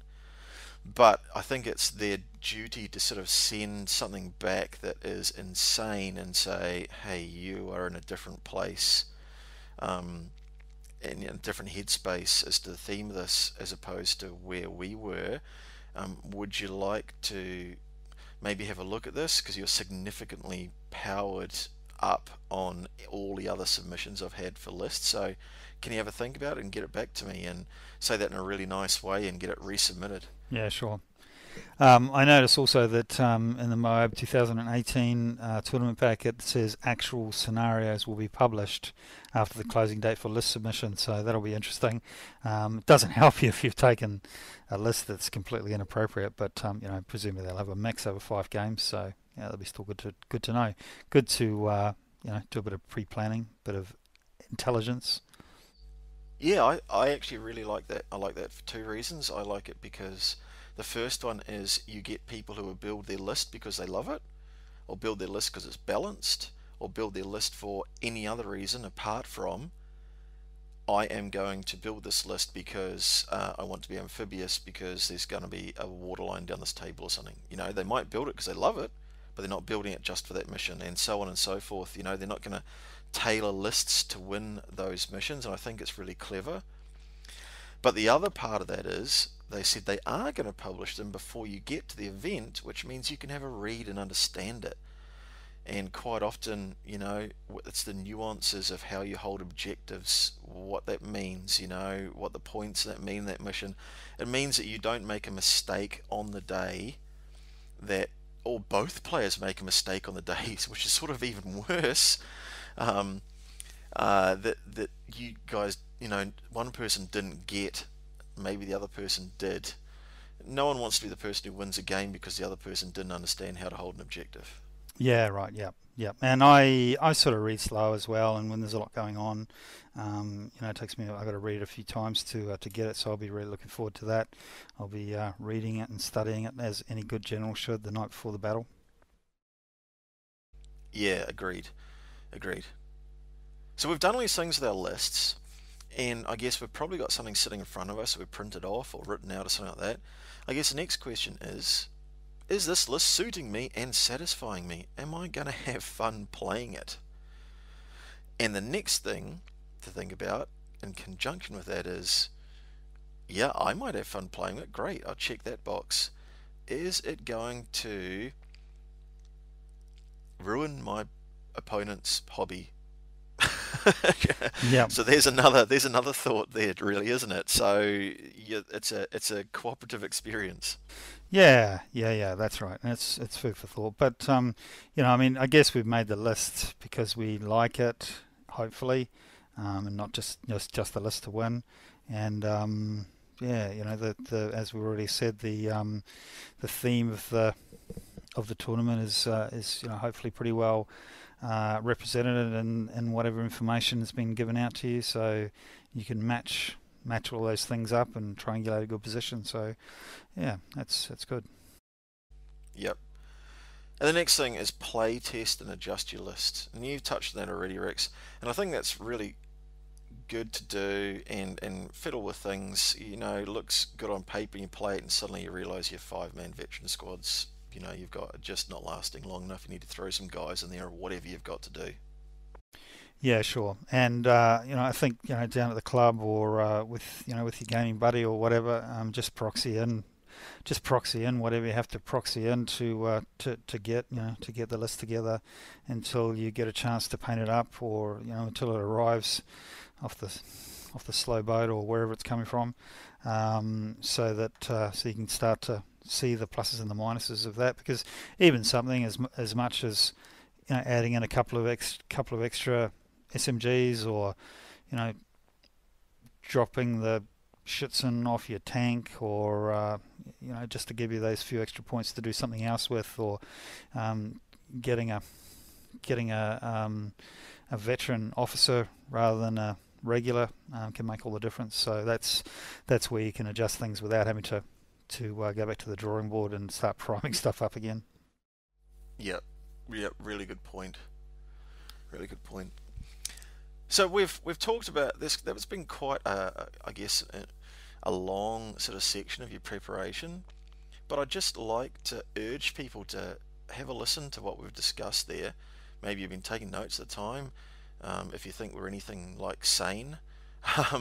If not, maybe go and listen to it again, and hopefully you'll pull at least something out of there. But if you just have a listen to that, this is actually, although it's been a little bit wordy, if you break it down, it is in some ways not too different to preparing for like a monthly club meeting. Actually, it's just pointing it out and giving out that information to people who may be doing this for the first time. Maybe they live away where there is no club or anything like that, and these are the people that we're trying to encourage to get to these events, because you're going to have 4 or 5 or 3 or whatever the case is games against people. It's a really good time to test, learn the game and have fun. And we'll just urge you to have a read of it again and go, oh, I can do that. They've talked about it for a while, but I can do that. And the people who do have that monthly meeting that are looking to step up to playing or at an event for the first time, think about it and have a listen again, and hopefully you'll go, oh, actually this is sort of what I do every month. You know, directly after the last game, I'm all buzzed up and I do this actually before the next meeting. Sounds good. I like it. So now decide on an army. Tick. We're done. Oh, we're not quite done yet. I think it's probably time to talk about how to paint and prepare your army. Oh, so now you want me to paint all those miniatures that I bought? Yeah, they don't come pre-painted in the box. That's a shame, that. Actually, funny thing is, in fact, you offered to paint some miniatures for me just recently, and that was very kind of you. I haven't got back to you about that yet because I didn't know how to break it to you gently. But I want to paint my own miniatures. If they came painted in the box, I think I'd be disappointed. And it's the same reason that I never buy anything painted off eBay or whatever else, because I'd rather stare at the the primer for a year and then paint it myself when I have time than have somebody else's painted miniature. But that's just me. Other people obviously do different things, and that's what the commission painting is all about. But for me, it's the satisfaction of looking at the army and going, "Yep, I painted every one of those guys, including that guy with the dodgy eye and that guy with the smear of gunmetal across his hand. They are all mine. They're all my mistakes. I can take full responsibility for that." Good on you. And so I'm going to ask you now, Rex, for a few points, and starting off probably with your number one. Give us your number one point for preparing your army for an event. Go for it. Start early.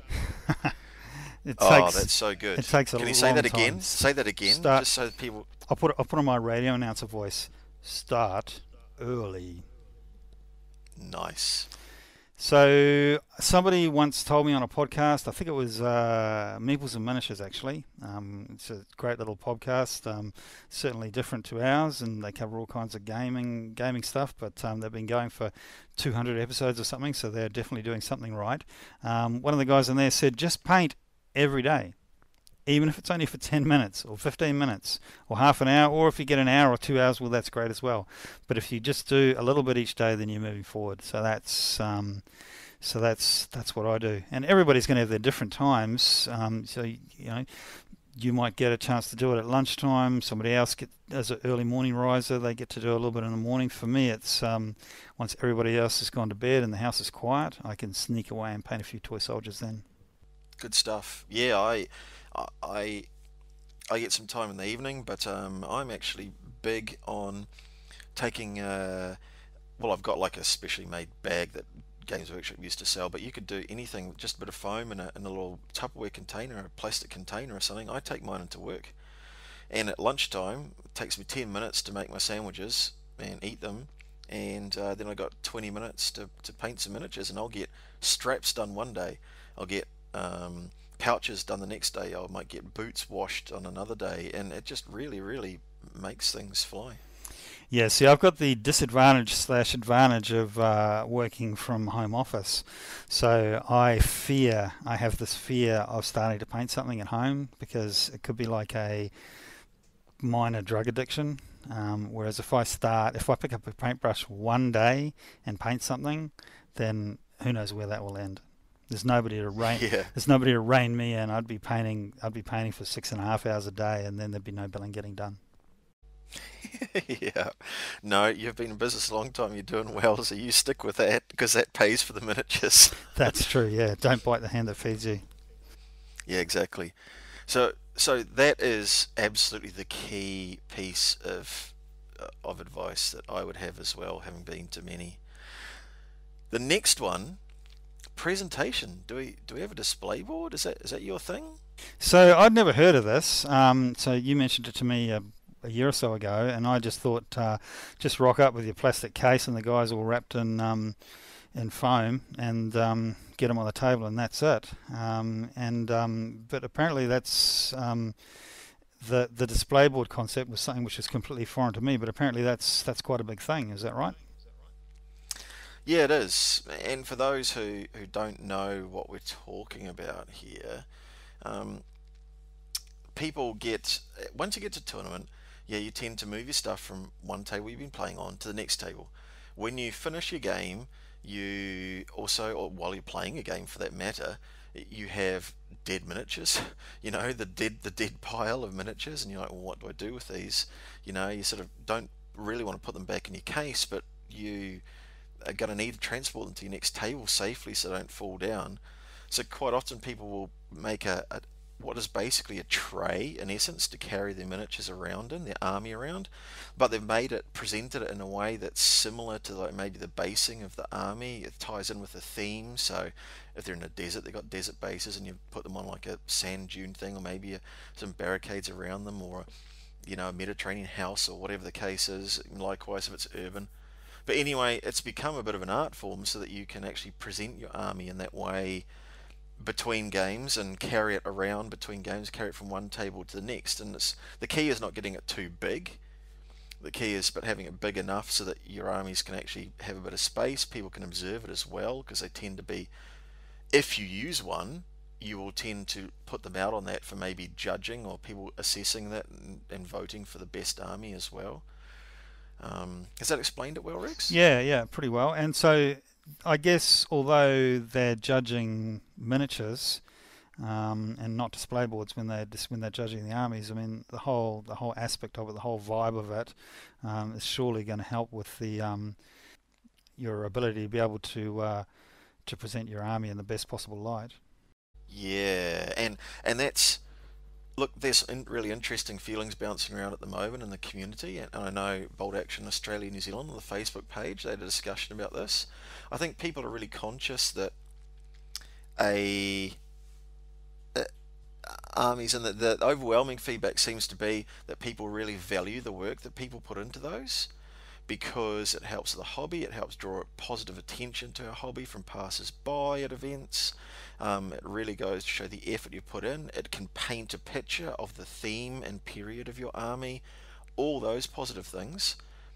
I think people just would like to make sure that the best army, or army you'd most like to take home, or whatever we're going to call it, is voted for. Best painted army is voted for the painting of the miniatures, and not the boards. So rightly or wrongly, that is the opinion that seems to have come out.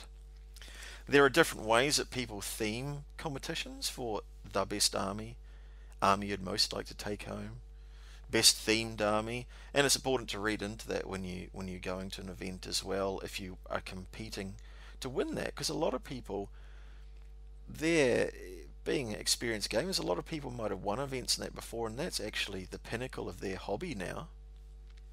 And it's just interesting to see the different takes on it, and I know people really get after it and go for it big time. So I'm a fan of it. I like to see best painted army, if that is the name of the award, voted for on the best painting of that army. But I do think that, overall it's a nice enhancement to that and sets the scene.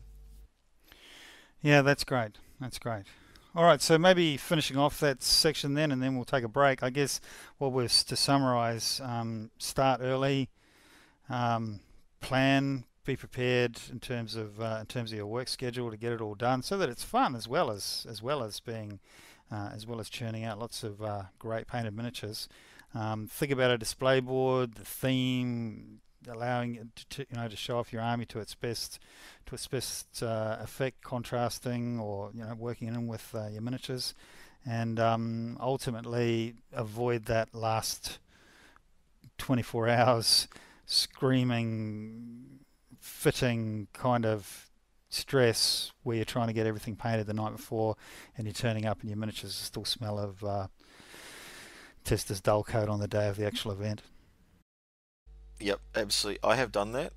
I have sprayed my miniatures with varnish in an alleyway outside the back of St. Patrick's College in Wellington for the Conflict tournament in 2004, I think.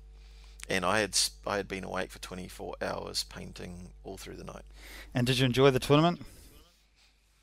I did, but it was my first event, and I can tell you that at the end of it, I was starting to not enjoy it. I wasn't performing to my best, and it just wasn't a good scene.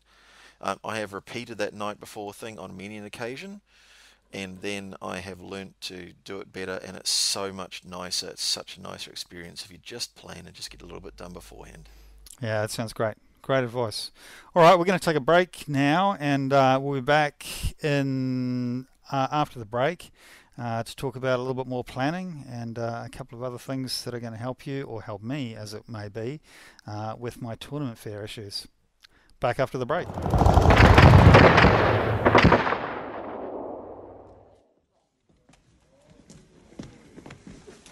Oh, Colonel, the Major wants you upstairs, sir. Okay, thank you. Huh? Hi, Padre. That's far enough!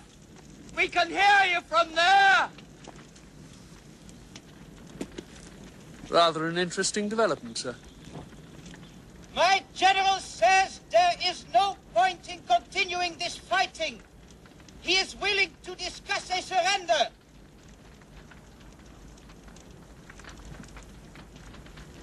Tell him to go to hell. We haven't the proper facilities to take you all prisoner. Sorry. What? We'd like to, but we can't accept your surrender. Was there anything else?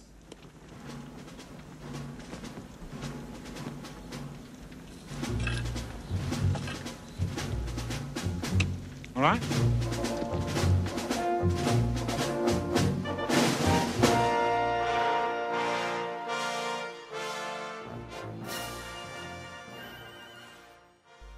Hi, welcome back. Hope you enjoyed the break. We're refueled and ready to go. Ready to go. Yeah, ready to go. Literally go, because now we're going to talk about planning and executing your trip well. The first thing is packing. Get all the bits you require for your game system to play for all those games. Make sure you've got 2 copies of your army list. One so you've got it to hand, and one so you can hand it to your opponents so they can have a look before the game. And or also to a TO, whatever's going to happen.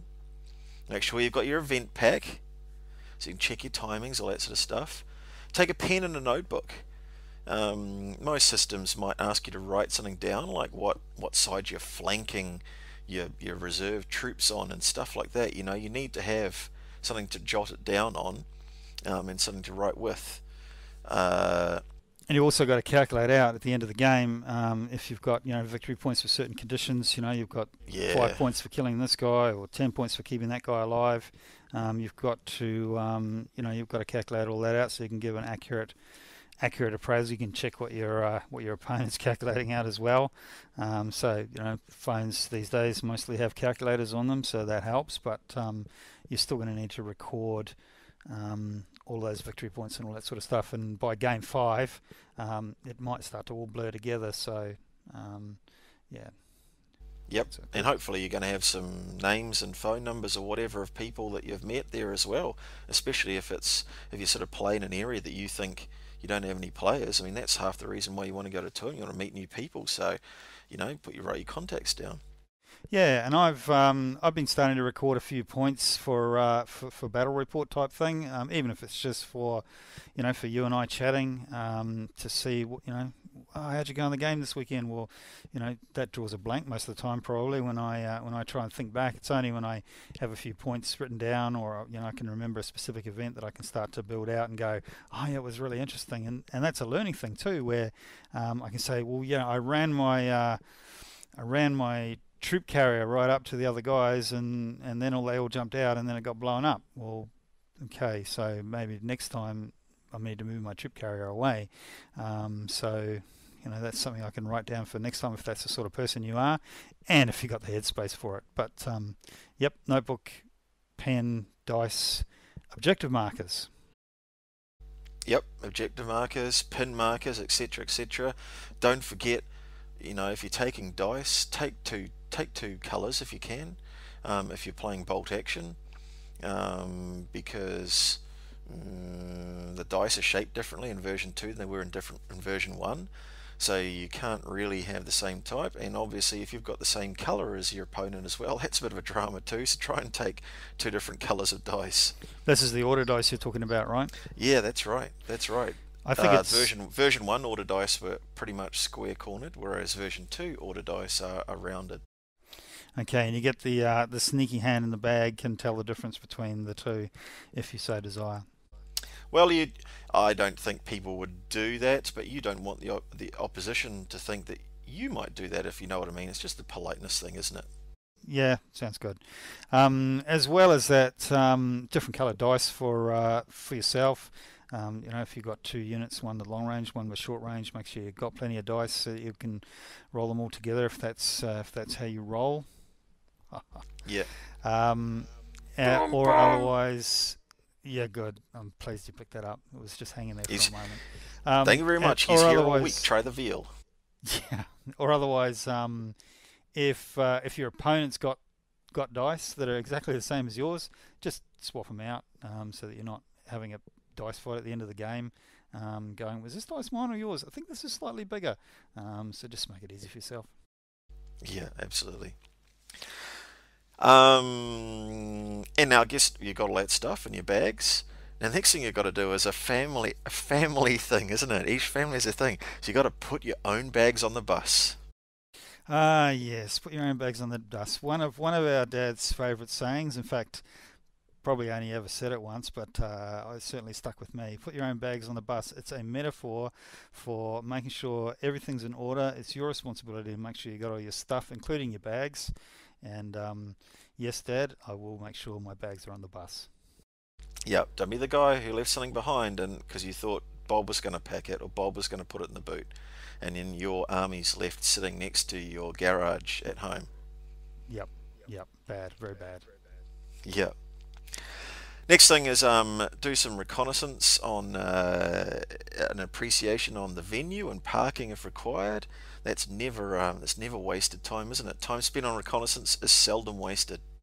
I agree, and I think that's so. Not only is that a military hangover for you, but that's another one of our dad's favourite tricks is to go the night before, scope it out, work out where you're going to park, so that less stress on the day. Yeah, good, and don't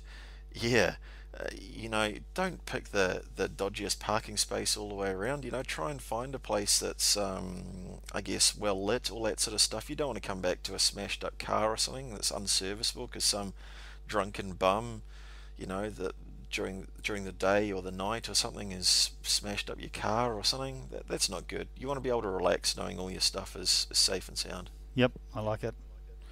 Good.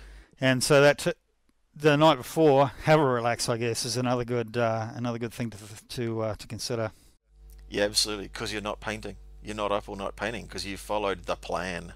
That's right. Just a quiet beverage, a nice meal, preferably not super spicy food that you've never eaten before, and then relax, read over the scenarios one more time, get an early night's sleep.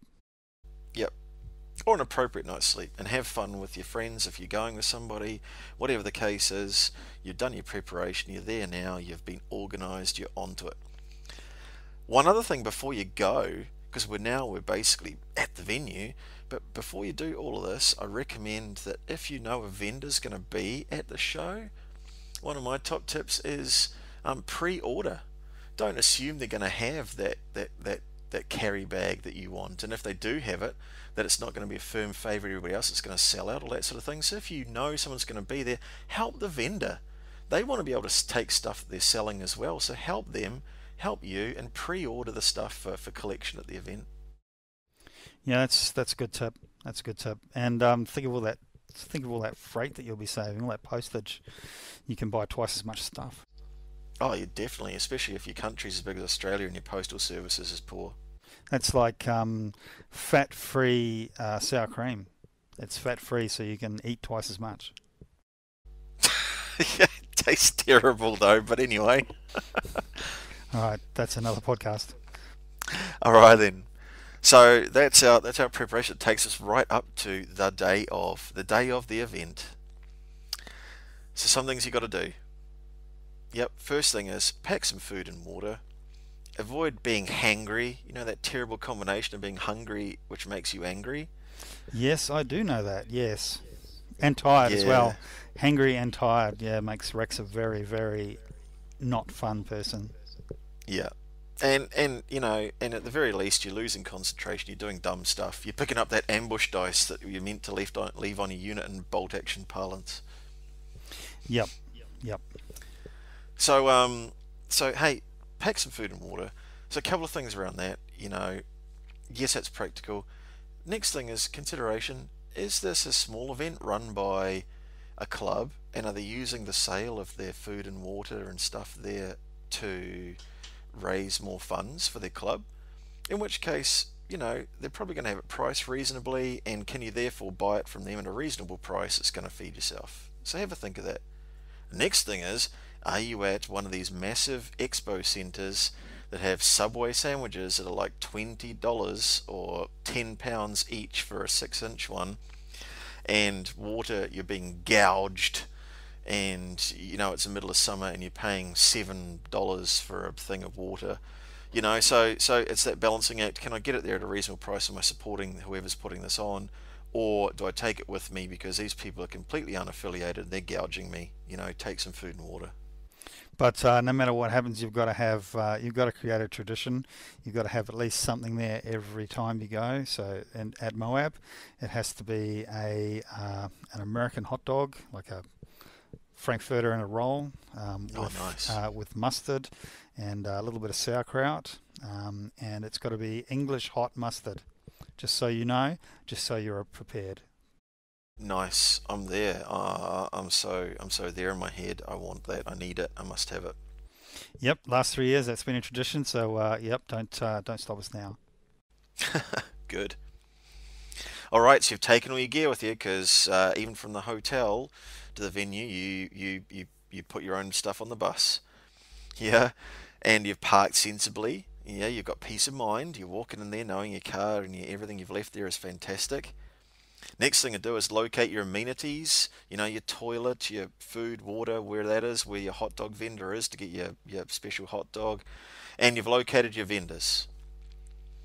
Yep, so you're pretty set. Next thing is locate where the information is going to be for your part of the event. There could be multiple events going on in one big event. So for instance, multiple game systems, you know, in different tournaments. So where is your info point?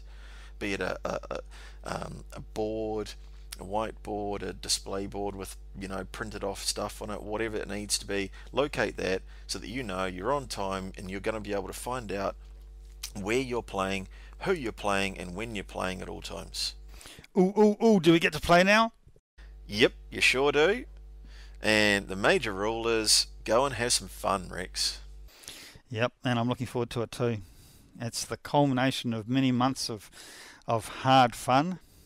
And I didn't say hard work. Hard fun, getting ready for the fun. Nice. Oh, I really hope that that's helped other people, you know, and we'll sort of be following our process for this in the countdown to MOAB. So where do you think you're at in the process for MOAB, Rex? I'm way back at step 1 or 2 at the moment, so I've made the commitment to go, paid for it, bought our tickets, paid our accommodation, so all of that stuff was done, so that's one less thing to worry about. But I'm in the process of building my army. I've never built a 1250 point army before, and I've never really used that many vehicles either, so I need to sort of start experimenting with those extra units that I've not really used, and then start to build my list. So that's kind of where I am at now, and in amongst all that, I'm just painting everything that moves, and if it doesn't move, I'm painting it till it does move. So sooner or later I'll be using that, even if it's not at MOAB. Great. What about you? Where are you at on your list? Well, I've got my British Airborne. They're all painted. That up to I've probably got about 1250 points. Now that's not to say that I don't have some units. I mean, that's that last sort of 250 points, and maybe give or take another 100 points. Do I change something out? Do I do something with it? Do I do something a bit special? But I've left that army for the moment because I know I'm so close. And I know that I can get there sort of whenever I want. I'll be following a sort of step to step, so I'll make a decision on what I'm going to play and sort of test it a bit, so I'm conversant with it, so I can relax on how it plays and concentrate on playing it and having fun when I get there. But I'm also thinking about, you know, I've got these Fallschirmjäger now. Do I take tropical Fallschirmjäger, or do I take British Airborne? You know, what do I do? What do I do? And I'll make that decision. Good one. Yep, definitely. Definitely, I think you should be turning up in your British Power t-shirt or polo shirt with your British Power guys, and speaking in your best leftover British accent. Right, yeah, my accent's pretty dodgy as it is. I don't have any other clothes, you know that, eh? I believe you. Yeah. All right, so I really hope that's been useful for people. We'd love to hear your feedback. We really want to diffuse the feeling it's a major thing, even though we've created a step-by-step. I really hope, again, people look back and go, oh, hey, that was no different to, you know, that gaming club I went to last month for the first time. And really, you know, have, I guess, dispelled fear by adding a little bit of knowledge. Sounds good. It certainly dispelled some of my fear, and I'm really looking forward to it. And if anybody wants to give us their feedback, whether they thought that was sensible or absolutely crazy, or send us their photos of their half-painted units, we'd be very glad to receive them on podcast at valhallagames.net. Great. All right. A quick fire round, Rex. This time, I think you did the last one. I've got some for you. Okay, yes. Right. What is your favourite colour to paint? Favourite colour to paint? It's not white. It's quickfire, isn't it? Quickfire would be German camo beige World War II, whatever it is, Vallejo. Love that colour. That's the base colour for the Fallschirmjäger. So that spectrum, the buffs and those sorts of colours, is your favourite? Yeah, I like it because you can go real dark down the things and highlight it up really light, up to buff. So yeah, I like that. Great. Okay, what is your dream army that you're building up for? The one that you're honing your skills for, that you want to create in the future? The dream. Ooh. Fallschirmjäger. That's my army. What sort of theatre or what? So, well, actually, I may have had a change of dreams, and now I'm coming home, as the song says. A Fallschirmjäger because it was the challenge. So I'm partway through that, but I heard about some plastic Desert Force guys that are coming soon, as we've already discussed. So I'm thinking that Rommel in the desert, with all those awesome German tanks and all those guys in hopefully in shorts and short sleeves, rolled up sleeves, and the desert boards. You can do a really, really nice desert board that's looks good for not too much work, at least in my imagination it is anyway. So right now that would have to be my new dream army. Oh, great. Okay then, what other historical system would you be tempted to take up, or period? Historical system, game, or period? Okay, well, I have to say I'm pretty sold on World War II. That's for me. That's just such a big thing, and I'm not getting bored of it. I'm just getting deeper and deeper. So I would have to say Flames of War, because I bought a couple of their rule books, and I've got a whole stack of miniatures that are unassembled. But I do like the idea of those big unit company level actions. And if you think the bold action rules were complicated, the Flames of War stuff is a whole nother level from what I've seen. With weather and all those extra things, harks me back to the days of Dungeons and Dragons, where my biggest kick was waiting for the guys to go into the dungeon and get about an hour in, and then say, okay, your light source goes out. What do you do now? So a lot of those, those things that you don't think about, the supply chains and all that sort of stuff. I quite like the idea of that, but yeah, it's that would be a challenge. Cool. So I'm gonna force you here. So if it couldn't be World War II, what other historical period would it be? Not game system, period. Games, period. Okay. I do quite like the Knights in Shining Armour type thing, and I've got a stack of miniatures with guys from the Crusades type period, guys in the 1300s, is it roughly, give or take? I don't know. My history's not too good on that area. Medieval, yeah. Medieval. So Crusades, yeah. Yep. So the guys with the bright red crosses on their white uniforms, and on atop their stallions, going off and fighting for honor and all that. Not too sure about Templar. Yeah, Knights Templar. Yeah, not too sure about how all that worked out in reality, but they got thirsty. And died. Yeah, that's another whole podcast. But from the mythology of it and the visualness of it, guys thundering across the desert, kicking up sandstorm, and with their cloaks flying and the horses, things, whatever they're called, that they wear, the jackets, cloaks for the horses fluttering in the breeze, with a lance, the pinions snapping in the wind, and steel glinting in the bright sunlight. That's a period that I'd love to play. Great, interesting. All right then. So I guess we'll round this off with a few sort of where we're at questions. So what are you currently reading? Well, yeah. I haven't got any further with any of my books. I guess I've started, because obviously you have to have more than 3 or 4 or 5 books on the go at any given time, otherwise it's just sensible.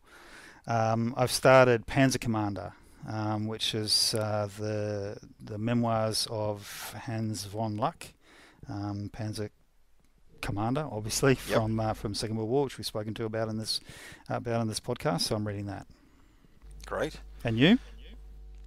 So I am reading Crete, The Battle and the Resistance, by Anthony Beaver, and I am not completely satisfied by it, but I shall finish it. I had the good fortune last night to buy on Trade Me, which is our sort of second-hand trading site, much like Craigslist, or I'm not too sure what you have in Australia. What do you have in Australia, Rex? It's eBay for Kiwis then. eBay just for Kiwis, that's the one. So I got Operation Mercury, which is a highly recommended book for $5 New Zealand. So I'm pretty happy. I'm collecting that tomorrow night. Operation Mercury, what's that from? What's that? It is another Crete book. It is written by a New Zealander, and has more emphasis on the New Zealand actions in there. Okay, sounds good.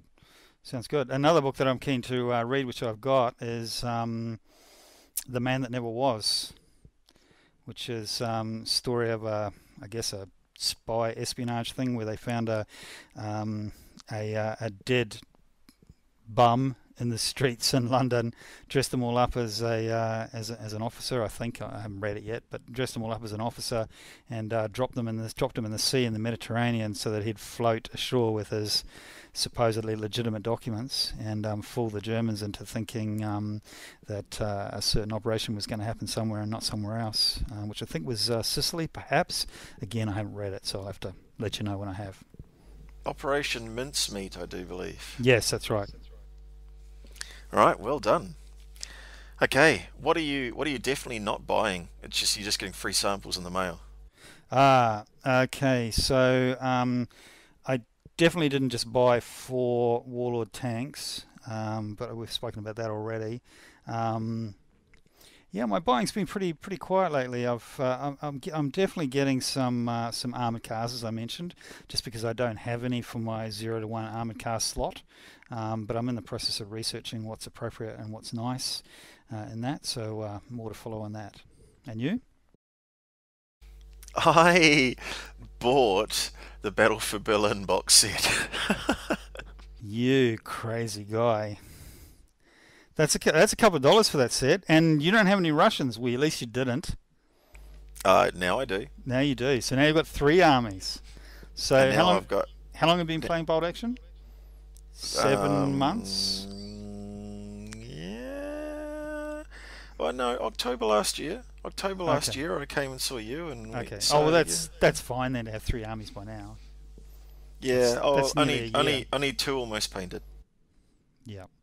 So it's nice then. Got a lot of barricades and other weird stuff that you wouldn't otherwise be able to get. Correct? Yeah, look, the set itself is absolutely brilliant, and it's got some really nice stuff in it. Yes, as he's saying, it's got some exclusive sort of scenery in there, the barricades. And I was really excited about getting the barricades, actually. That's good. But it's got loads of good stuff in it. I only wish, you know what, I think that it would increase the value, and the value is excellent, by the way. The monetary value is excellent. I think it would increase playability value, and people would pick it up if they enclosed the campaign book that it was centered around. So if it had the actual Road to Berlin book in it, I think they would have sold more. I'm not bitter and twisted about it because I think it's excellent value anyway. I'm looking forward to getting the Road to Berlin now, so that's something else I'm going to have. Yeah, sure. Yeah, I hear it's a good book too. It seems that the campaign books are just going from strength to strength in terms of their content and the weirdo special rules, which I really really love. You throw in an extra special rule here and there, and all of a sudden you've just about got a new game. Yeah, definitely. Apart from that, I'm definitely not waiting for anything I bought.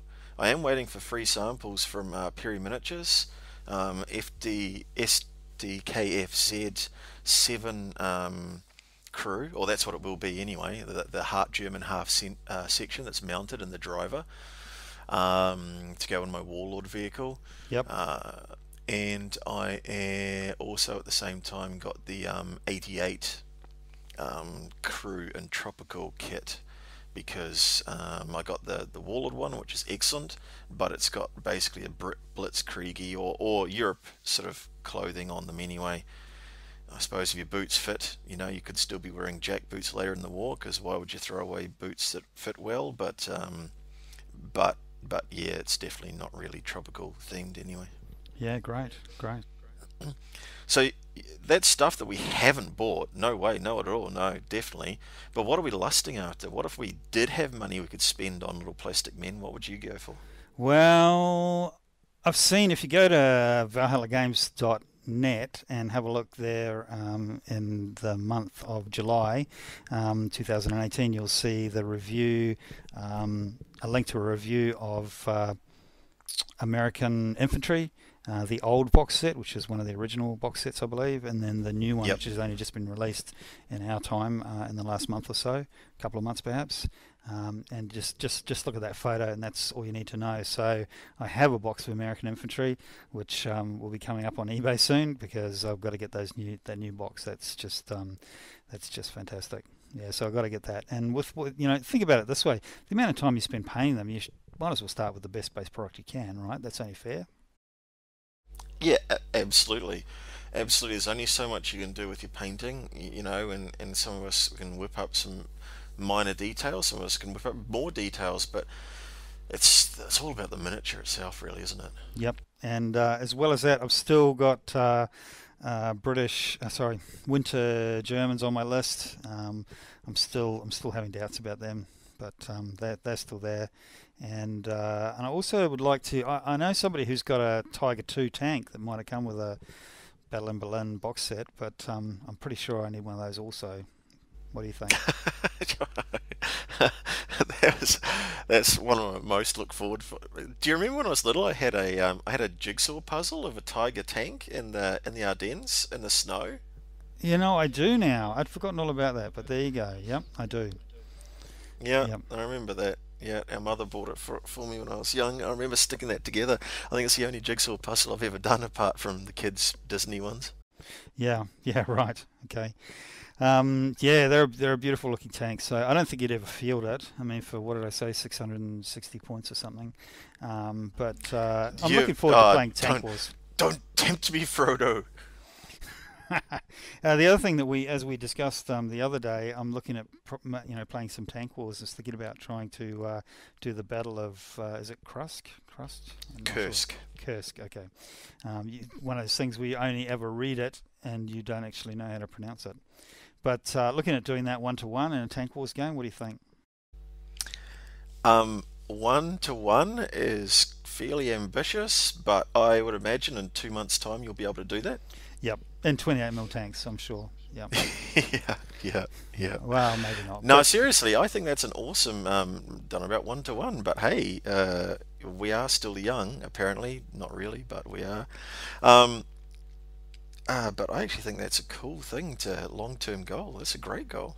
I think playing Tank Wars in 15mm would be quite cool, because you're still using the bolt action mechanics. You're not having to learn a new rule set. But those 15mm tanks, are relatively cheap. I think $30 for a box set of 3. For the there's a company in the UK that makes them, plastic ones. Plastic Soldier Company. Plastic Soldier Company, yeah. And they make really nice tanks. I've got a stack of them already. So that'd be a good solution to get to get 30 or 40 tanks per side on a table. You're really talking about a fun game there. Although maybe another option for that might be Two Fat Lardies Water Tanker rules.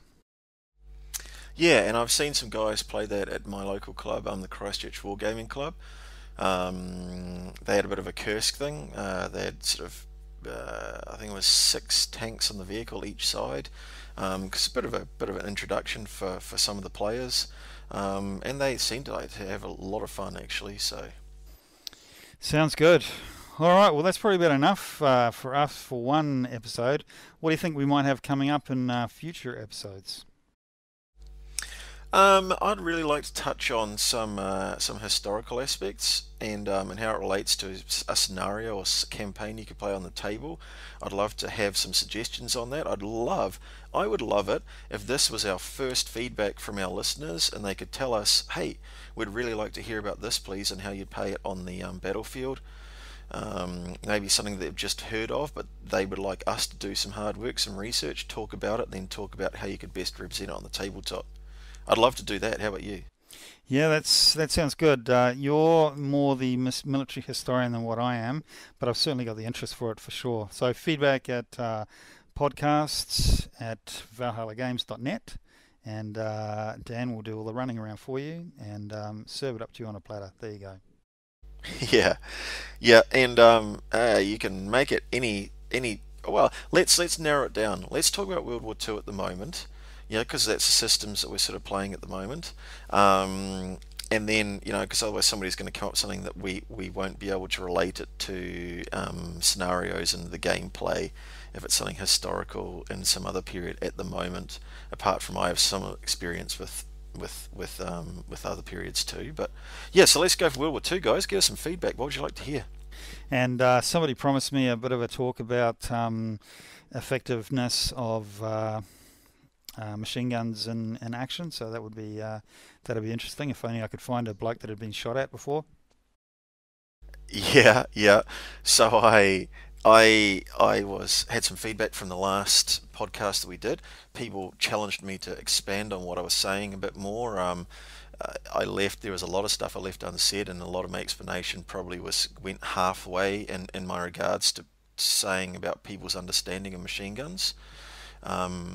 And I'd like to expand on that some more and explain myself a little bit more and tell people about some stuff that maybe they don't understand about a little bit of history and about how they're effective in real life and their limitations and what they excel at. Great stuff.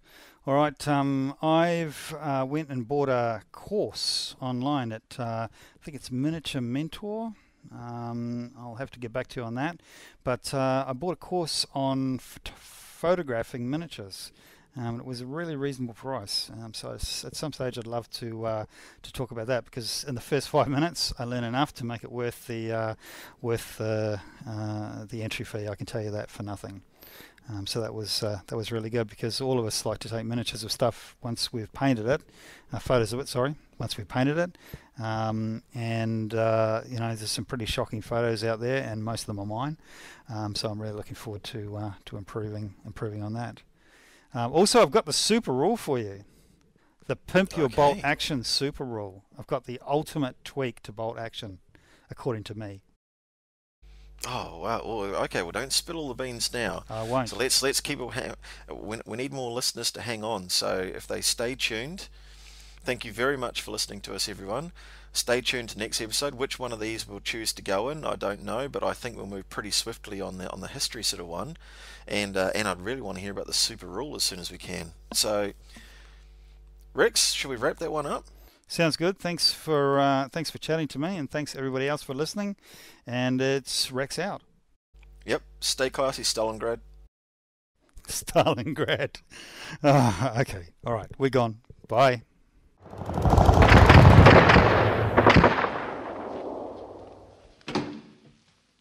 How are you? I'm not sure that I'll know for a while. But I'm sorry about the way it worked out. You did all you could.